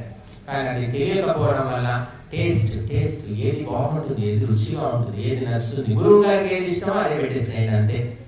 ఎందుకు గొడవంతా? శిష్యులు అంటే 10 మంది శిష్యులు 10 రకాలు. ఇప్పుడు గురువు గారికి ఇష్టమైనది చేస్తే ఆయన సంతోషపడతారు, అందరూ ఎవరు నోరెత్తారు. అలాంటి ట్రెండ్ నడుస్తూ కాబట్టి గురువుకి ఇష్టమా శిష్యులకు ఇష్టమా కాదండి, శాస్త్రం ఏం చెప్తుందో దాని ప్రకారం నడవాలి. అందుకే యుక్తాహార విహారస్య అన్నాడు. అంత అవసరం. అందుకే హిత బుక్, హృత బుక్, మిత బుక్ అని మనకు ఒక ముక్కలో చేశారు. హితమైన ఆహారం తినండి, అది మితంగా తినండి, అది ధర్మ కార్యక్రమాలతో సంపాదించినదై ఉండాలి అని చెప్పారు. అంటే నీతిగా సంపాదించిన ఆహారమై ఉండాలి, అది సాత్విక ఆహారమై ఉండాలి. అలా అని చెప్పేసి మితంగా ఉండాలి, ఎక్కువ తినకూడదు. సాత్విక ఆహారం కదా, మనం ఉల్లి వెల్లుల్లి వాడటం లేదు. మొదలు పెట్టినప్పటి నుంచి ఇప్పటి వరకు ఒక్కరోజు కూడా ఉల్లి వెల్లుల్లి వాడలేదు. మేము వద్దని చెప్పాము. మా రాజిరెడ్డి గారు, భాస్కర్ రెడ్డి అందరూ కూడా సరే స్వామి మీరు చెప్పినట్టే అన్నారు, అలాగే నడుస్తుంది, అందరూ బాగానే ఉన్నాయి అంటున్నారు, వంటలు టేస్ట్గానే ఉన్నాయి. మరి అది ఆశ్రమ ప్రభావమా అగ్నిహోత్ర ప్రభావమా మనకు తెలియదు. బట్టి వండే పద్ధతిని బట్టి రుచి వస్తుంది తప్ప పదార్థాలను బట్టి రాదండి. అది ఒక్కటి మనం తెలుసుకోవాలి. వండే వ్యక్తి శ్రద్ధతోటి నైపుణ్యంగా పాకశాస్త్రం తెలుసుకొని చేస్తే ఏ 1-2 పదార్థాలు వేసినా రుచిగానే ఉంటుంది. అది ఇక వండడం చాట కానీ వాళ్ళు ఎన్నో మసాలాలు అవి ఇవి అన్నీ వేస్తారు కానీ రుచి ఉండదు, తినబుద్ధి కూడా. కాబట్టి మనము ఆహారం యుక్తంగా ఉండాలి. నీ వయస్సు ఎంత, నువ్వు చేసే పని ఏమిటి, దాన్ని బట్టి నువ్వు ఆహారం తీసుకో తప్ప రుచులను బట్టి తీసుకోకు అని చెప్పారు. కానీ రుచులే చూస్తున్నారు ఇప్పుడు. ఫలానా సుబ్బయ్య హోటల్ బాగా టేస్ట్ ఉంటుందండి, ఇప్పుడు పేరు వచ్చినది అదే హోటల్. పుల్లారెడ్డి స్వీట్ బాగుంటాయి అయిపోయింది. పుల్లారెడ్డి స్వీట్ టేస్ట్ లేవు, ఎందుకంటే పేరు వచ్చేసింది, సరిగ్గా ఎవరు చేయట్లేదు. ఇంకా ఎక్కడ స్వీట్లు ఇలా గృహస్థులు కలిస్తే మాట్లాడుకుంటూ ఉంటారు, ఏ స్వీట్ బాగుంటాయి, ఏ కంపెనీ స్వీట్ బాగుంటాయి, ఏ హోటల్ బాగుంటుంది, ఇదాన్ని మాట్లాడుకుంటూ ఉంటారు. కాబట్టి రుచి ఒకటే చూడడం కాకుండా మన శరీరానికి అనుగుణంగా ఉందా లేదా. ఏంటి మన శరీరం అంటే ఇది కఫము, వాతము, పిత్తము, త్రిగుణాలని చెప్పారు. ఈ త్రిగుణాలను బట్టి శరీరాలు ఉంటాయి. వాత శరీరం ఉన్న వాళ్ళ ఆహారం వేరే తినాలి, పిత్త శరీరం ఉన్న వాళ్ళ ఆహారం వేరు, కఫ శరీరం ఉన్న ఆహారం వేరు. మిశ్రమ శరీరాలు ఉంటాయి, వాతము పిత్తము 2 ఉంటాయి. కొంతమంది కఫము పిత్తము ఉంటాయి, అలా మిశ్రమ శరీరాలు ఉంటాయి. అది తెలుసుకొని అటువంటి ఆహారం తీసుకుంటే నీ శరీరం అనుకూలంగా ఉంటుంది. పక్కవాడు తిన్నాడు 4 గారెలు తింటే నేను ఎందుకు తక్కువ, నేను 5 గారెలు తింటాను, 7 గారెలు తింటాను తింటే కడుపు నొప్పి వస్తుంది. బట్ తిండి దగ్గర ఇతరులతో పోల్చుకోకండి. ఎవరికి వారు ప్రత్యేకమైన ఆత్మ, ప్రత్యేకమైన సంస్కారం. నీకు ఒంటికి ఏది సరిపడుతుందో అది తిను. తల్లికి సరిపడే ఆహారం కొడుకుకు సరిపడాలని ఏం లేదు. కాబట్టి మనము వ్యక్తిగతంగా తెలుసుకొని తినాలి తప్ప రుచులను బట్టి మాత్రం తినకూడదు. ఇప్పుడు రుచులు తప్ప మనకి ఏమీ లేదు. ఎంత నూనె పోస్తే అంత రుచి అనుకుంటున్నారు. అదొకటి. డబ్బాలు నూనె అయిపోతున్నాయి, హాస్పిటల్ నిండిపోతున్నాయి, సరిపోక మళ్ళీ ఇంకా కొత్త హాస్పిటల్ కడుతున్నారు. ఒకప్పుడు అనారోగ్యం వస్తే హైదరాబాద్ పరిగెత్తేవాడు. హైదరాబాద్ పోయి ఇప్పుడు ఎక్కడికి వచ్చింది, నిజామాబాద్ కూడా పోయి మరి అది దూరం ఉంది కదా, 20 కిలోమీటర్లు. కారులో కూడా అయిపోయింది. ఇంకా మన ఊళ్ళోనే మనం హాస్పిటల్ కట్టుకుందాం అన్నట్టు అయిపోయింది. అనగా మనం ఆహారం ఎంత జాగ్రత్తగా తింటామో లెక్క పెట్టుకొని, ముద్దలు మెతుకులు లెక్క పెట్టుకొని తింటారో వాళ్ళకు రోగాలు రావు. అందుకే ఆయుర్వేదంలో ఒక సూత్రం చెప్పారు, లంఘనం పరమౌషధం అన్నారు. అంటే తినడం మానేసుకుంటే, నిరాహారంగా ఉంటే, ఉపవాసం చేస్తే, ఒక రోజు ఉపవాసం ఉంటే రోగం సగం తగ్గిపోతుంది. 4 రోజులు ఉపవాసం ఉంటే అనేక రోగాలు పోతాయి. శాస్త్రవేత్తలు కూడా చెప్తున్నారు. ఇప్పుడు మనం ఎలా తయారయ్యామంటే, జ్వరం వచ్చిందంటే వాడు నీరసం ఉంటుంది, వాడు తినట్లేదండి, ఏం తినట్లేదు, ఇడ్లీ తీసుకురా, చట్నీ తీసుకురా, సాంబార్ పెడితే తింటాడు వాడు. అంటే వాడికి ఆకలి లేదు, వాడు తినట్లేదు అంటే వాడికి ఇడ్లీలు సాంబారా? అంటే అనారోగ్యం జ్వరం వస్తే ఏం తినిపించాలో డాక్టర్కు తెలియదు, పేషెంట్కి తెలియదు. జావ తినిపించాలి, పప్పు ఉడకబెట్టి ఆ రసం దీన్ని తాగించాలి, కూరగాయలు ఉడకబెట్టి ఆ నీళ్లు తాగించాలి. ఇది కూడా తెలియదు ఎవరికి. బ్రెడ్ ఒకటి చేస్తారు, డబుల్ రొట్టె తెచ్చి తినిపించడం. ఇలాగా కొన్ని రకాలైనటువంటి ఆచారాలు ఏర్పడ్డాయి. దానికి కారణం వెనక శాస్త్రం ఏమీ లేదు, ఏదో అందరూ చేస్తున్నారు, మనం చేసుకుంటూ పోవడం. కనుక ఆహారం అనేది విషం అవుతుంది, అమృతం అవుతుంది. నీ ఆలోచన సరిగ్గా లేకపోతే విషం, నీ ఆలోచనతోటి దాన్ని ఎంత తీసుకోవాలో అంత తీసుకుంటే అమృతం అవుతుంది. కనుక మనము యుక్తమైన ఆహారము విహారం అని చెప్పారు. విహారం అంటే తిరగడం, ఎక్కడ పడితే అక్కడ, ఎవరింటికి పోతే వాళ్ళింటికి, ఎక్కడ ఏ చోటికి పడితే ఆ చోటికి వెళ్ళడం అనేది సరైన పద్ధతి కాదు. సాత్వికుల దగ్గరికి పోవాలండి. కొంతమంది పిలిచారు కదా అని చెప్పేసి పెళ్లి, పేరంటం, సాగు, తద్దినం ఎక్కడ పడితే అక్కడ తిరుగుతూ ఉంటారు. అది మంచిది కాదు, మంచి సంస్కారాలు పడవు అన్నారు. మనసు కూడా కకావికలమైపోతుంది. అంటే సాత్విక బుద్ధి ఉన్నవాడికి కకావికలం అవుతుంది. ఇక మొండివారిని మనసు ఉన్నవాడు ఎక్కడ పోయినా ఒకేలా ఉంటాడు. కాబట్టి విహారం కూడా ఎక్కడ పడితే అక్కడ తిరగకూడదని చెప్పారు. యుక్త చేస్తే కర్మసు, అలాగే కర్మలు కూడా యుక్తంగా ఉండాలి అని చెప్పారు. కర్మలు అంటే ఏదో ఒకటి చేస్తూ ఉండడం కాదండి, వేదము ఆదేశించినటువంటి కర్మలను మాత్రమే చేయాలి, పనులు మాత్రమే చేయాలి. అప్పుడు నీకు అది యోగం అనేది వంటపడుతుంది, నువ్వు యోగి అవుతావు. నీ మనసుకు వచ్చిన ప్రతి పని చేయకూడదు, వేదము ఆమోదిస్తున్నదా లేదా అనేది మనం తెలుసుకోవాలి. యుక్త స్వప్న అవబోధ అంటే మెలకువ అలాగే నిద్ర రెండు కూడా యుక్తంగా బ్యాలెన్స్గా ఉండాలి అంటున్నారు. అంటే ఎన్ని గంటలు నిద్రపోవాలి అనేది లెక్క ఉందా ఎవరికైనా అంటే చెప్పారు, శాస్త్రకారులు చెప్పారు, సైన్స్ కూడా చెబుతూ ఉంది. చిన్న పిల్లలు 10 గంటలు 12 గంటలు నిద్రపోతారు. మరి 15 ఏళ్ళ వరకు కూడా 8 గంటలు 9 గంటలు నిద్రపోతారు. ఇంకా 14-15 ఏళ్ళ వయసు వచ్చిందంటే వాళ్ళకు 6 గంటల నిద్ర సరిపోతుంది అని మనకు ఆయుర్వేదం చెప్తుంది. ఇంకా అది 50-60 ఏళ్ళ వరకు కూడా. ఆ తర్వాత మనకి నిద్ర పట్టదు, నిద్ర తగ్గిపోతుంది. కాబట్టి ఒక ఆరోగ్యవంతునికి 6 గంటల నిద్ర సరిపోతుంది అని శాస్త్రాలు చెప్తున్నాయి. కానీ 6 గంటలు ఎవరు నిద్రపోతున్నారండి? 8 గంటలు 10 గంటలు. సెలవు ఉందంటే ఇంకా 10-12 గంటలు నిద్రపోతారు. మొద్దు నిద్ర అంటారు వాడు. ఆ మొద్దు నిద్రపోయాడంటే వాడికి ఆరోగ్యం చెడిపోతుంది తప్ప బాగుపడదు. మత్తు నిద్ర అంటారు, అసలైన నిద్ర కాదని, నకిలీ నిద్ర. నిజమైన నిద్ర 6 గంటలు మాత్రమే, అంతకంటే తక్కువ కూడా. యోగులు మహర్షి దయానందుడు 3 గంటలు నిద్రపోయేవాడు. 3 గంటలు 2 గంటలు అంతే. మరి ఎంత మనము మానసికంగా శ్రమ చేస్తూ ఉంటామో మన మనసు శుద్ధమవుతూ ఉంటుందో నిద్ర తగ్గిపోతుంది. నిద్ర అనేది ఏమిటి? తమో గుణం అంటారు. బట్ తమో గుణం సత్వగుణం పెరిగిన కొద్దీ తమో గుణం తగ్గిపోతుంది. ఆ సత్వగుణం లేదు, అన్ని ఆహారం అంతా చెత్త ఆహారం తింటున్నారు. బయట ఏం దొరుకుతుంది అసలు? నూనెలు అలాగే ఉన్నాయి, పదార్థాలు అలాగే ఉన్నాయి, కూరగాయలు అలాగే ఉన్నాయి, ఎరువులు, పురుగు మందులు అవన్నీ వేసింది తిన్న తర్వాత మజ్జుగా పడుకొని ఉంటారు. ఎంత లేపినా కూడా లేవరు. పిల్లలు లేవట్లేదు, పెద్దలు లేవట్లేదు, ఎవరు లేవలేకపోతున్నారు. ఇంటి ఇల్లాలు పొద్దున 3ంటికి నిద్ర లేచేది నేను చూశాను నా కళ్ళతో. మరి ఊళ్ళలో 3ంటికి నిద్ర లేచే కానీ పనులు కావు అప్పుడు. ఇప్పుడు 3 కాదు 8ంటికి లేచినా 6 గంటలు పని చేసుకోవచ్చు. అలా వచ్చాయి, యంత్రాలు వచ్చేసాయి. కాబట్టి స్కూల్ ఎన్నింటికి? 9ంటికి స్కూల్. పిల్లాడు 8ంటికి లేస్తాడు. తల్లి ఎప్పుడు లేస్తుంది? 7ంటికి లేస్తుంది. అయిపోయింది, సరే అన్ని తొందరగా చేసేసుకుంటారు, వెళ్ళిపోతారు. ఇంకా పొద్దునే చేసేదే ఉంది అన్నట్టు తయారై. కానీ ఉదయం నిద్ర లేవడం వల్ల మన మనస్సు అప్పుడు ఉదయ సమయమే ధ్యానానికి జపానికి అనుకూలం, ధర్మ కార్యాలకు అనుకూలం అని చెప్పారు. బ్రహ్మ ముహూర్తం అంటారు. బ్రహ్మ ముహూర్తంలో లేవండి అంటే బ్రహ్మ రాక్షసుల ముహూర్తంలో వేస్తున్నారు. కాబట్టి బ్రహ్మ ముహూర్తము ఋషులు, యోగులు, తపస్సులు వారికి ప్రధానమైనటువంటిది. అది సాత్విక సమయం అన్నారు. మధ్యాహ్నం రాజసిక సమయం, రాత్రి తామసిక సమయం. దేవతలకు సాత్విక సమయం ఇష్టం, మరి మనుషులు రాజసిక సమయంలో, రాక్షసులు తామసిక సమయం. చూడండి, దొంగలు, హంతకులు, స్మగ్లర్లు, వ్యభిచారులు వీళ్ళంతా ఏ టైంలో తిరుగుతుంటారండి? నైట్. చూడండి, నైట్ చూస్తే వాళ్ళే ఉంటారు, తాగుబోతులు వాళ్ళు. కాబట్టి అది తామసిక సమయం అన్నారు, రాక్షసుల సమయం అన్నారు. కాబట్టి ఉదయం 3ంటికి లేదా కనీసం 4ంటికి లేవడానికి ప్రయత్నం చేయాలి. ఆహారాన్ని బట్టే మనకు మెలకువ కూడా కలుగుతుంది. రాజసిక ఆహారం తింటున్నారు అందరూ. అసలు రాజసికము, సాత్వికము, తామసికం అనేది ఎవరికి ఏం తెలియదు. ఏది పళ్ళలో పెట్ట తినేయడమే. కొంతమంది శాకాహారులు ఉన్నారు.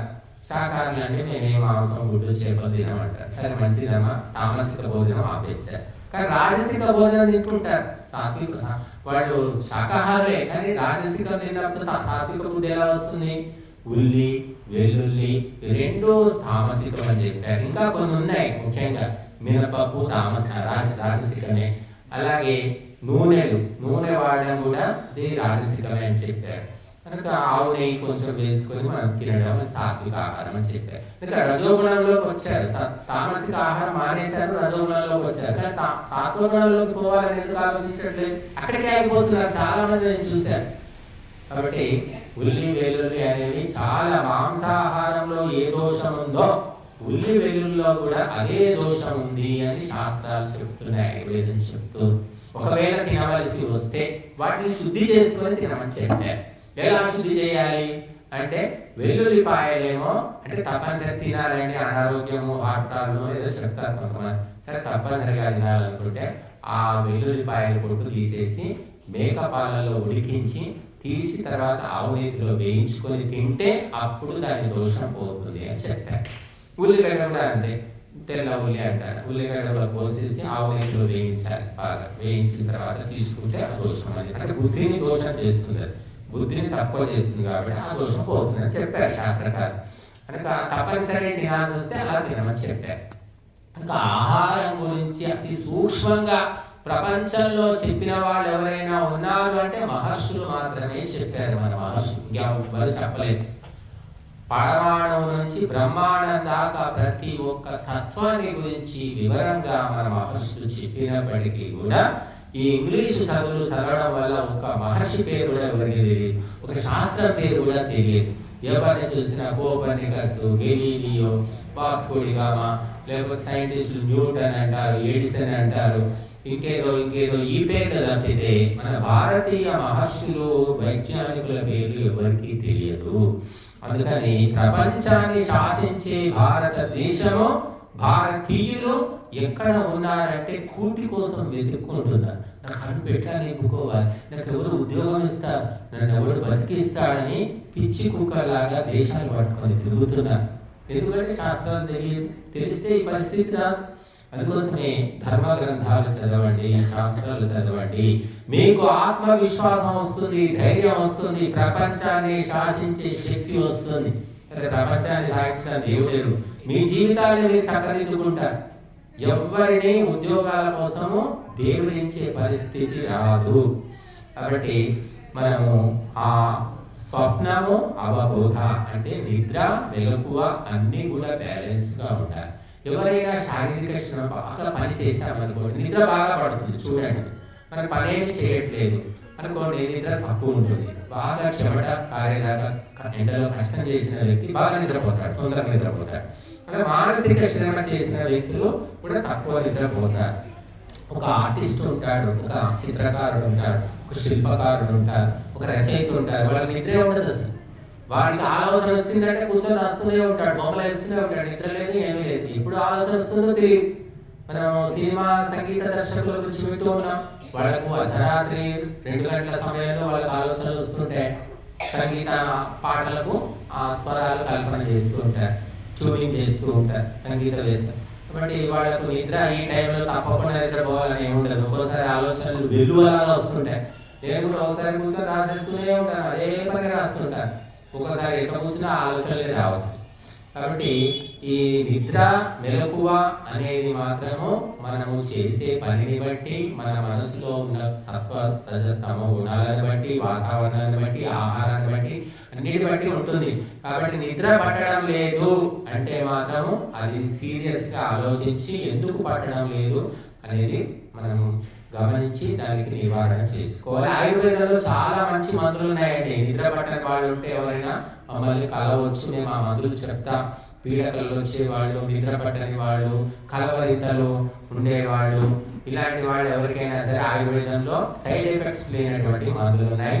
ఇవి వాడుకొని ఆహారంలో కూడా మార్పు చేసుకుంటే మనసు కూడా మారుతుంది, చక్కటి నిద్ర పడుతుంది. కనుక హాస్టల్స్లో మనం చూస్తున్నాం, స్టూడెంట్స్ హాస్టల్లో మారేస్తే పొద్దున లేపేవాళ్ళు లేరట. వాళ్ళ ఇష్టం, ఎప్పుడైనా లేవచ్చుట, ఎప్పుడైనా పోవచ్చుట. మరి ఒక సమయ సారణ అనేది కనిపించడం లేదు. కనుక చిన్నప్పటి నుంచి కూడా ఒక టైం టేబుల్, సమయ సారణి ఉన్న వ్యక్తుల యొక్క మనస్సు కూడా ఆ రకంగానే చాలా పవిత్రంగా, నిమ్మలంగా ఉంటుంది. ఎవరికి చిన్నప్పటి నుంచి ఒక టైం టేబుల్ లేదో అటువంటి పిల్లల మనస్సు చంచలంగా తయారైపోతుంది. కాబట్టి మనం ఒక క్రమశిక్షణగా ఉండడం అలవాటు చేసుకోవాలి. కనుక ఈ రకంగా ఆహారంలో కానీ, విహారంలో కానీ, స్వప్నము, నిద్ర గురించి కానీ, మెలకువ గురించి కానీ ఎవరైతే పద్ధతి ప్రకారంగా సంయమనంగా బ్యాలెన్స్గా ఉంటారో అది యోగము. దుఃఖ అంటున్నారు, దుఃఖాలను తొలగించేటటువంటి యోగం అవుతుంది అన్నారు. యోగం అంటే ఒక గంట సేపు కాళ్ళు చేతులు చేసుకొని మిగతా 23 గంటలు ఇష్టం వచ్చినట్టు తిరగడం కాదు. కానీ అదే అనుకుంటున్నారు చాలా మంది. గంట సేపు చేస్తారు ఏదో, తర్వాత 23 గంటలు వాడు ఇష్టం ఏమైనా చేసుకుంటాడు. కాబట్టి అది కాదండి. ఈ గంట సేపు చేసినటువంటి ప్రాక్టీస్ యొక్క ప్రభావము మిగిలిన 23 గంటల మీద ఉండాలి. 23 గంటల జీవితాన్ని గంట సేపు మార్చాలి, ప్రభావితం చేయాలి. అప్పుడు నువ్వు సరైన యోగం చేసినట్టు. అంతేగాని గంటే 23 గంటల మనిషి వేరు, ఈ గంట మనిషి వేరు. గంట సేపు యోగి, మిగతా 23 గంటలు భోగి రోగి. కనుక అటువంటి పద్ధతి మంచిది కాదు. కాబట్టి స్పష్టంగా శ్లోకం మనకు చెప్తుంది, ప్రపంచంలో అన్నిటికంటే కష్టమైన పని ఏమిటి అంటే నాలుక అదుపులో పెట్టుకోవడమే. రుచులకు దాసుడు కాకుండా ఎంత అవసరమో తను చేసే పనిని బట్టి, వయసును బట్టి అంతే తినడము. ఎప్పుడైతే నాలుక అదుపులో ఉంటుందో వాక్కు అంటే మాటలు కూడా అదుపులో ఉంటాయి. సరస్వతి అప్పుడు పలుకుతుంది. అడ్డమైన అన్ని తింటే సరస్వతి పలకదు. తాటకి, పూతన, శూర్పణక వాళ్ళు పలుకుతారు. కాబట్టి ఆహారాన్ని బట్టే వాక్కు. అందుకే సర్వశుక్ల సరస్వతి అని చెప్పారు. సరస్వతి దేవి మొత్తము తెల్లటి బట్టలు. మీరు చూడండి, ఫోటోలో చూస్తుంటారు. సరస్వతి తెల్లటి హంసవాహనం, తెల్లటి బట్టలు, తెల్లటి కమల పువ్వు, మళ్ళీ తెల్లటి ముత్యాల దండ, ఇలా అంత మొత్తం సర్వశుక్ల సరస్వతి అని చెప్పారు. అంత సాత్వికం, అంత పవిత్రం అన్నమాట. మనం ఎంత సాత్వికంగా ఉంటామో మన మనస్సు కూడా ఆ రకంగానే ఉంటుంది. తడుముకోవాల్సిన పని లేదు. కాబట్టి ఆహారమే అన్నిటికీ మూలమని తెలుసుకొని ఆహార విషయంలో జాగ్రత్త వహించండి. మార్పులు చేర్పులు చేసుకోండి. తప్పకుండా మీకు శాంతి లభిస్తుంది, మనస్సు కూడా నిలకడగా ఉంటుంది. ఇంకా ఆహార దోషంలో మరొకటి చెప్పారు, ఒకరు చేతితో వండిన దానికి కూడా దోషం అనేది ఉంటుంది అని చెప్పారు. మనస్సు గజిబిజి గందరగోళం, మానసికంగా బాగాలేని వ్యక్తులు ఉంటారనుకోండి, ఆ ఆహారం తింటే మనకు కూడా గజిబిజిగా మారిపోతుంది.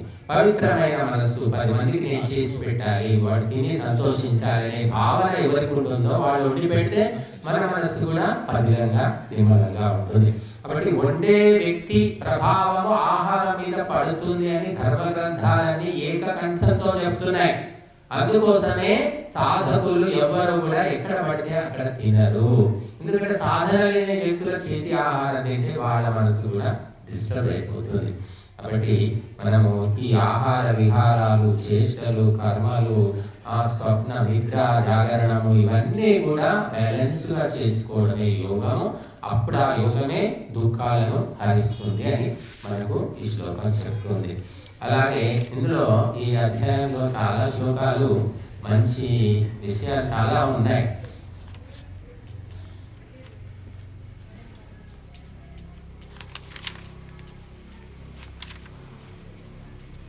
ఇందులోనే అనుకుంటా ఒక శ్లోకం, చంచలం హి మన కృష్ణ ప్రమాధి బలవదృఢం తస్యాహం నిగ్రహం మన్యే వాయోరివ సుదుష్కరం అంటున్నాడు అర్జునుడు. ఓ కృష్ణ, ఈ మనస్సు చంచలమైనటువంటిది, నిలకడలేనటువంటిది, ప్రమాధి అంటే అణుచుటకు వీలు లేనటువంటిది, బలవత్ అత్యంత బలవంతమైనటువంటిది, దృఢమైనటువంటిది. అటువంటి మనస్సును గాలిని ఆపినట్టుగా ఆపడం కష్టము అని చెప్తున్నాడు. గాలిని మనం బంధించలేం, అది వీస్తూ ఉంటుంది, ఇక్కడి నుంచి అక్కడికి ఎక్కడెక్కడికో వీస్తూ ఉంటుంది. అలాగా మనస్సును కూడా నిగ్రహించడం కష్టము అని అర్జునుడు అంటున్నాడు. నిజానికి చూడండి, ఇంట్లో పెంచుకున్న కుక్క, ఊరిలో పెరిగిన కుక్క, రెండింటికి చాలా తేడా ఉంటుంది. ఇంట్లో పెరిగిన కుక్క ఒక డిసిప్లైన్ ఉంటుంది, ఎక్కడ ఉండాలి, అది ఎప్పుడు భోజనం పెడతామో అన్నీ తెలుసు, దానికి మనం ఎలా ప్రవర్తిస్తాం అన్నీ దానికి తెలుసు, దాని గురించి మనకు తెలుసు. కాబట్టి ఒక పద్ధతిగా ఉంటుంది ఇంట్లో పెరిగిన కుక్క. ఊర కుక్క ఎలా ఉంటుంది అంటే దానికి ఏముండదు, ఒక పద్ధతి పాడు ఏముండదు, డిసిప్లైన్ అసలే ఉండదు. కనుక ఎవరైతే మొదటి నుంచి సంస్కారంగా పద్ధతిగా ఉంటూ ఉంటారో వాళ్ళ మనస్సు కూడా నిమ్మళంగా నిలకడగా ఉంటుంది.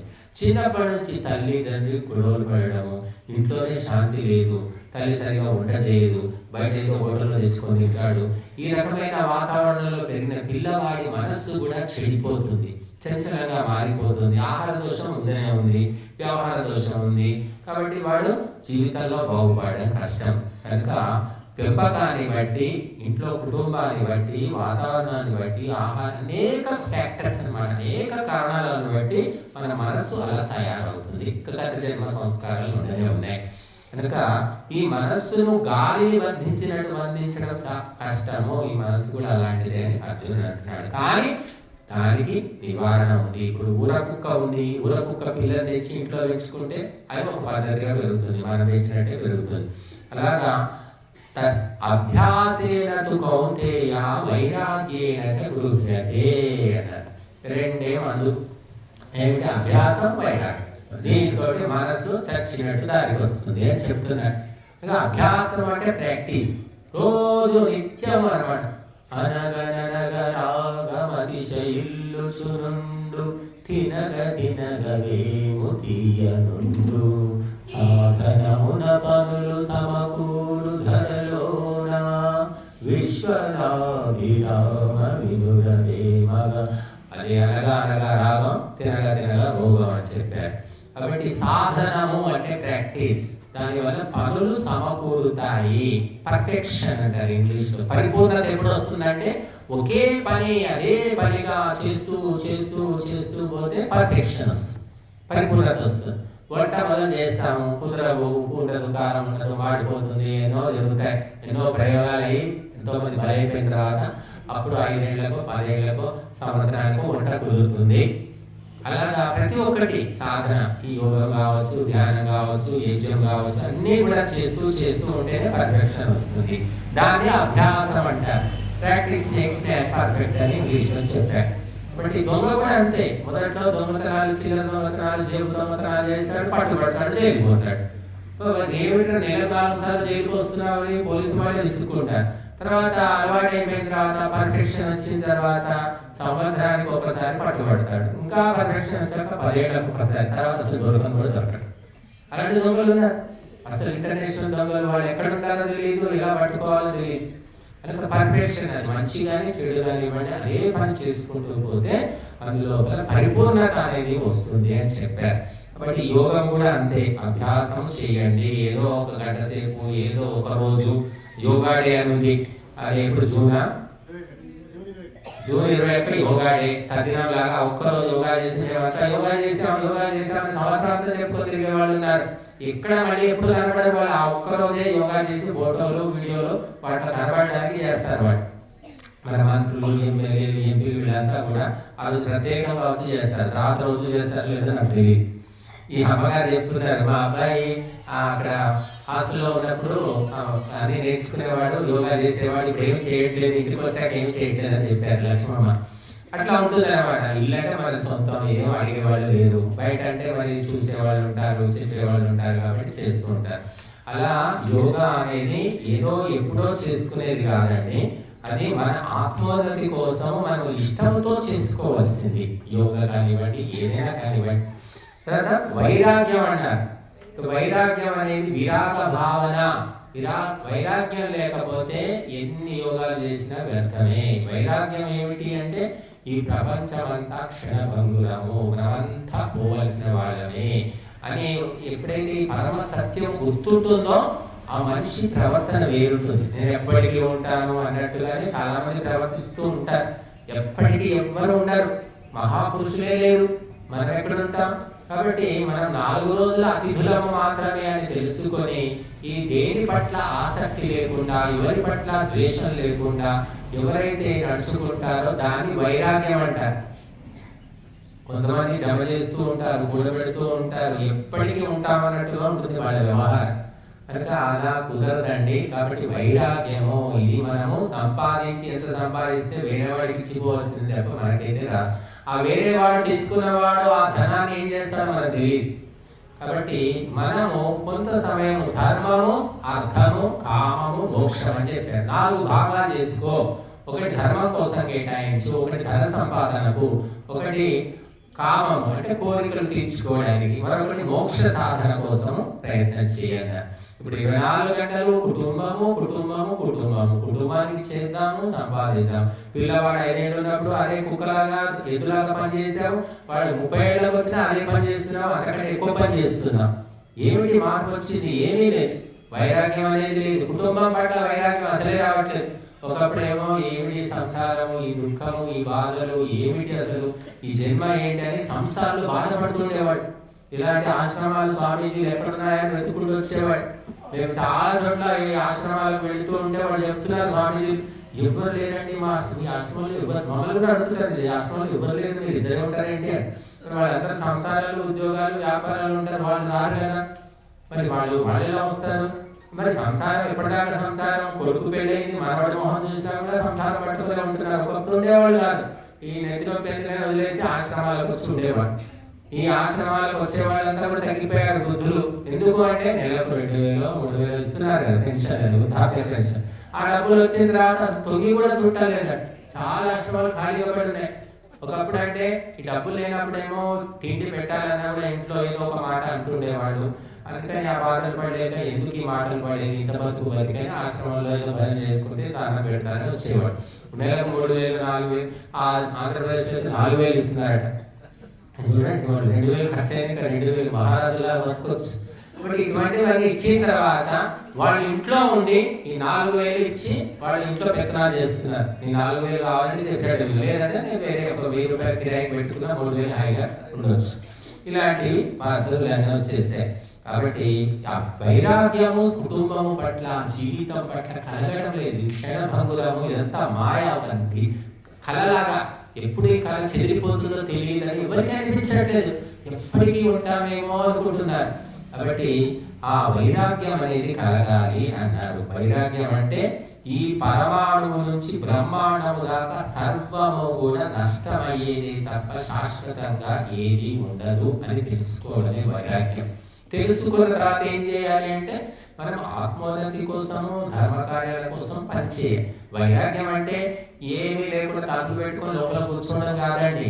వైరాగ్యం పొందిన వ్యక్తి ఆత్మోద్ధరణకు, లోకోద్ధరణకు ప్రయత్నం చేస్తాడు. ఇది వైరాగ్యం లేని వ్యక్తి ఏం చేస్తాడంటే కుటుంబ ఉద్ధరణ కోసము, తర్వాత కీర్తికాంత కనకాల కోసం పనిచేస్తాడు వాడు.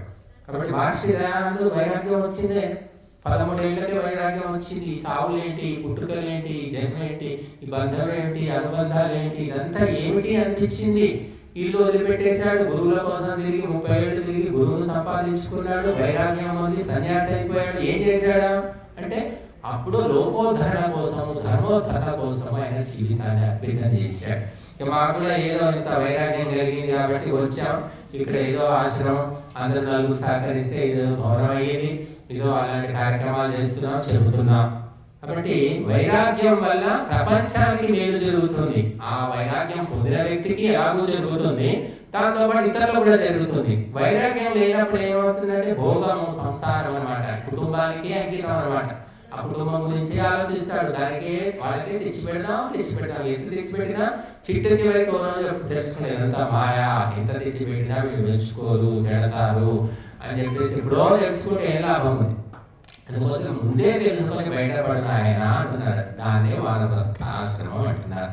అంటే కొడుకు మనవడి మొహం చూడగానే కుటుంబ బాధ్యతలు పక్కన పెట్టేసి ఆధ్యాత్మిక చింతనలో వైరాగ్యంలో ఉండాలి అని చెప్పారు.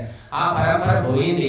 ఇప్పుడు సెకండ్ మ్యారేజ్ కాదండి, సీనియర్ సిటిజన్ మ్యారేజ్ బ్యూరోలు వచ్చాయి. అంటే 60 ఏళ్ళు దాటిన వాళ్ళు మళ్ళీ పెళ్లి చేసుకోవచ్చు, వాళ్ళకు కూడా సంబంధాలు చూసేటటువంటి మ్యారేజ్ బ్యూరోలు వచ్చాయి.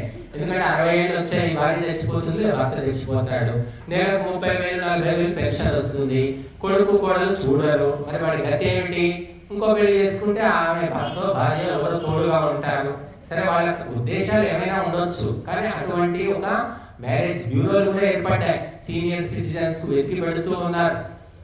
కాబట్టి వైరాగ్యంగా వచ్చే ప్రశ్నే లేదు. నెలకు మాకు తెలిసిన, నేను ఇది పేపర్లలో చదివి చెప్పడం కాదు, ప్రత్యక్షంగా నా కళ్ళతో నాకు తెలిసిన వాళ్ళు 2-3 కుటుంబాల్లో రిటైర్ అయిపోయిన వ్యక్తి మరి మళ్ళీ పెళ్లి చేసుకుని మళ్ళీ పిల్లలు కూడా అన్నాడు. మా కళ్ళ ముందే మేము చూస్తూ ఉన్నాం.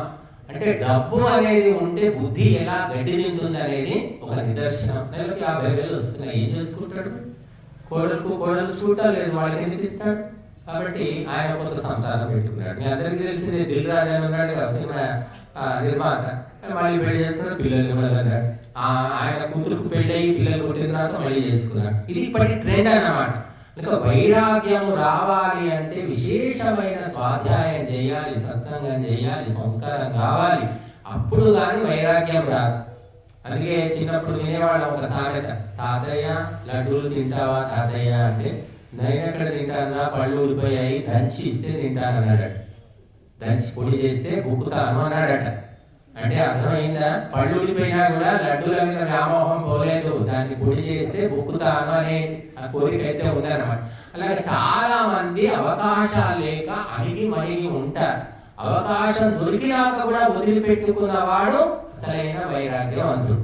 బుద్ధుడు అన్నీ ఉన్నాయి, అన్ని భోగాలు, వైభవాలు, రాజకుమారుడు, దాసీలు, వాహనాలు అన్నీ ఉన్నాయి, అయినా కూడా అని వదిలేసుకున్నాడు, తపస్సు చేసుకుంటాను వెళ్ళిపోయాడు. భార్య ఉంది, అందమైన భార్య, ఉత్తమురాలు, కొడుకున్నాడు, ఇన్ని వదిలేస్తారా ఎవరైనా?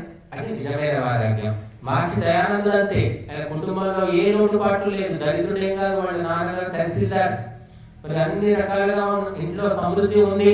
అయినప్పటికీ కూడా మనస్సులో ఆ వైరాగ్యము, ఆ ప్రపంచము ఏమిటి, లోకం ఏమిటి, పుట్టుక ఏమిటి తెలుసుకుందామని వీళ్ళు వదిలిపెట్టేసి వచ్చేసారు. కాబట్టి అన్నీ ఉన్నా కూడా వాటి పట్ల ఆసక్తి లేకపోవడం వైరాగ్యం. కొంతమంది ఏమీ లేకపోయేసరికి వైరాగ్యం వస్తుంది. సరే, ఎలా వచ్చినా పర్వాలేదు, ఆ వైరాగ్యాన్ని నిలుపుకొని తను ఆత్మోద్ధరణ చేసుకొని లోకాన్ని కూడా ఉద్ధరణ చేస్తే అది గొప్ప పనే. కాబట్టి మరి ఏమీ లేని గతి లేని కుటుంబంలో కూడా పుట్టి ఆ దరిద్రాన్ని చూసి కూడా కొంతమంది వైరాగ్యం రావచ్చేమో. కొంతమందికి రోగాలు వచ్చి చిన్నప్పటి నుంచి బాధలు పడి కష్టాలు పడి అట్లా వైరాగ్యం వస్తుంది. ఎలా వచ్చినా పర్వాలేదు, కానీ ఆ వచ్చిన దాన్ని నిలుపుకోవడం అనేది కష్టం. ఇంకా ఒకప్పుడు వైరాగ్యం ఉంటే ఎప్పటికీ ఉంటుందని మనం చెప్పలేం. బట్టి అభ్యాసేనతు కౌంతేయ వైరాగ్యేన చ గృహ్యతే. బట్టి అభ్యాసము, ప్రాక్టీసు, వైరాగ్యము అంటే అనాసక్తి, ఆసక్తి లేకపోవడం అన్నమాట. ఎంత రుచికరమైన వస్తువులు తెచ్చినా కూడా ఇంత కొద్దిగా ఇవ్వండి చాలా ఎక్కువ మీకోసం తెచ్చాను స్వామీజీ, తినండి, కొబ్బరి లడ్డులు ఏవైతే కొబ్బరి లడ్డు తినొచ్చు అంటారు కొంతమంది. ఇట్లా తీసుకొచ్చి ఏ లడ్డులైనా మాకేది అనుకూలమో అదే తింటామండి, మాకు ఎంత అవసరమో అదే తీసుకోండి స్వామీజీ, మరీ మీరు ఇట్లా చేస్తారేమిటి. కొంతమంది మరీ ఇంకా లాగుతుంటారు అన్నమాట, కదులుతాడా అని చెప్పి దానికి వస్తాడా లేదా అన్నట్టుగా పరీక్ష. కాబట్టి ఆహార విహార నియమాలన్నీ మొదటి నుంచి మనం సక్రమంగా ఉంటే వైరాగ్యం కూడా వస్తుంది, సహజంగానే వస్తుంది. ఈ ప్రపంచం నశ్వరమైనటువంటిది అనేది పరమ సత్యము.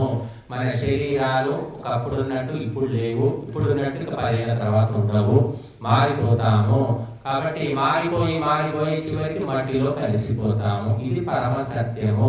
మన చుట్టూ వృద్ధులను చూస్తున్నాము, రోగులను చూస్తున్నాము, దరిద్రులను చూస్తున్నాము, బాధలను చూస్తాము. రోడ్డు మీద యాక్సిడెంట్ అయ్యి వాడు గిలగిలా కొట్టుకొని రక్తం గారి చచ్చిపోతున్నాడు చూస్తాం, కానీ ఎవరికి మనసులో వైరాగ్యం రాదు. నేను ఎప్పటికీ ఉంటాననుకుంటాడు.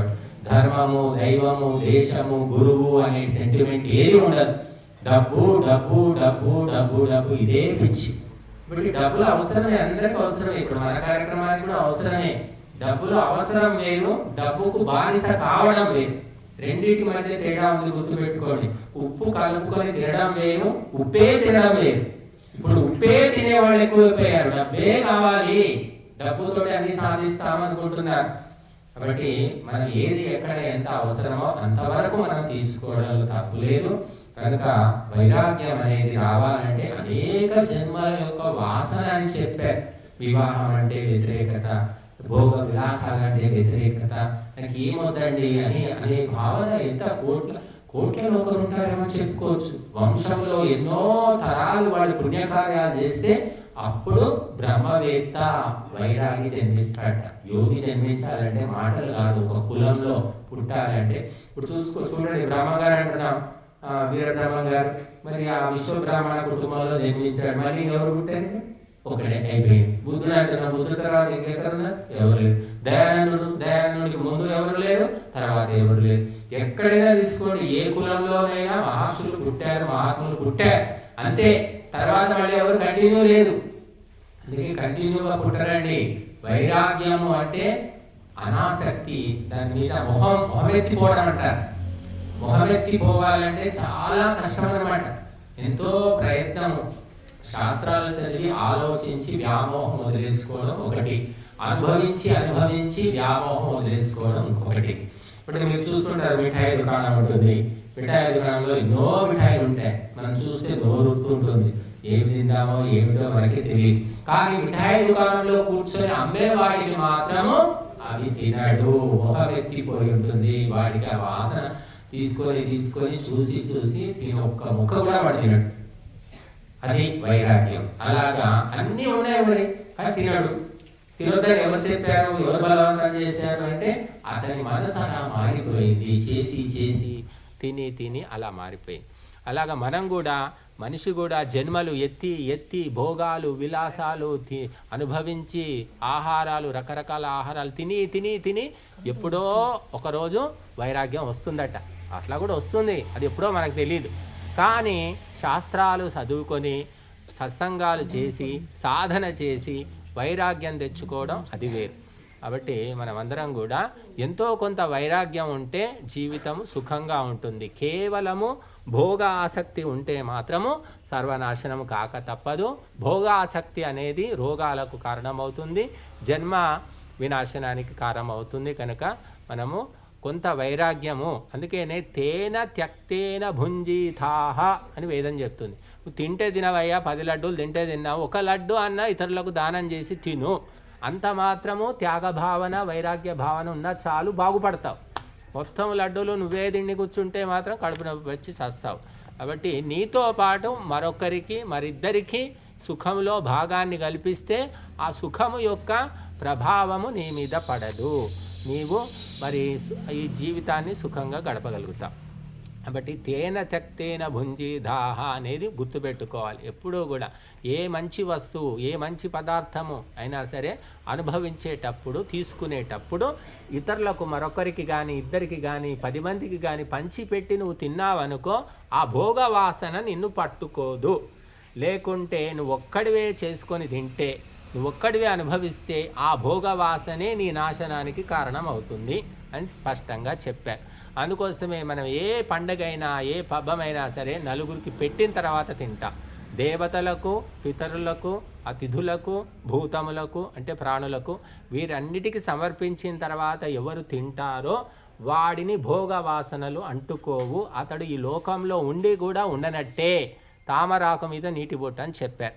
కాబట్టి మనం అందరం కూడా పూర్తిగా వదిలేయడం కష్టం కాబట్టి కొంత ఇతరులకు సమర్పించి ఇతరులకు ఇచ్చేటటువంటి గుణాన్ని పెంపొందించుకో అని చెప్తున్నారు. అదే యోగము.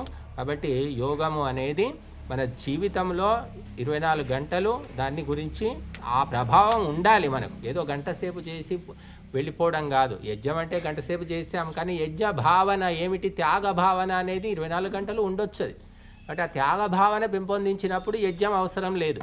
కనుక మీరందరూ కూడా ఆ త్యాగ భావనను, ఈ యోగ భావనను పెంపొందించుకొని జీవితాలను ఉద్ధరించుకుంటారని ఆశిస్తున్నాం. ఓం శాంతి.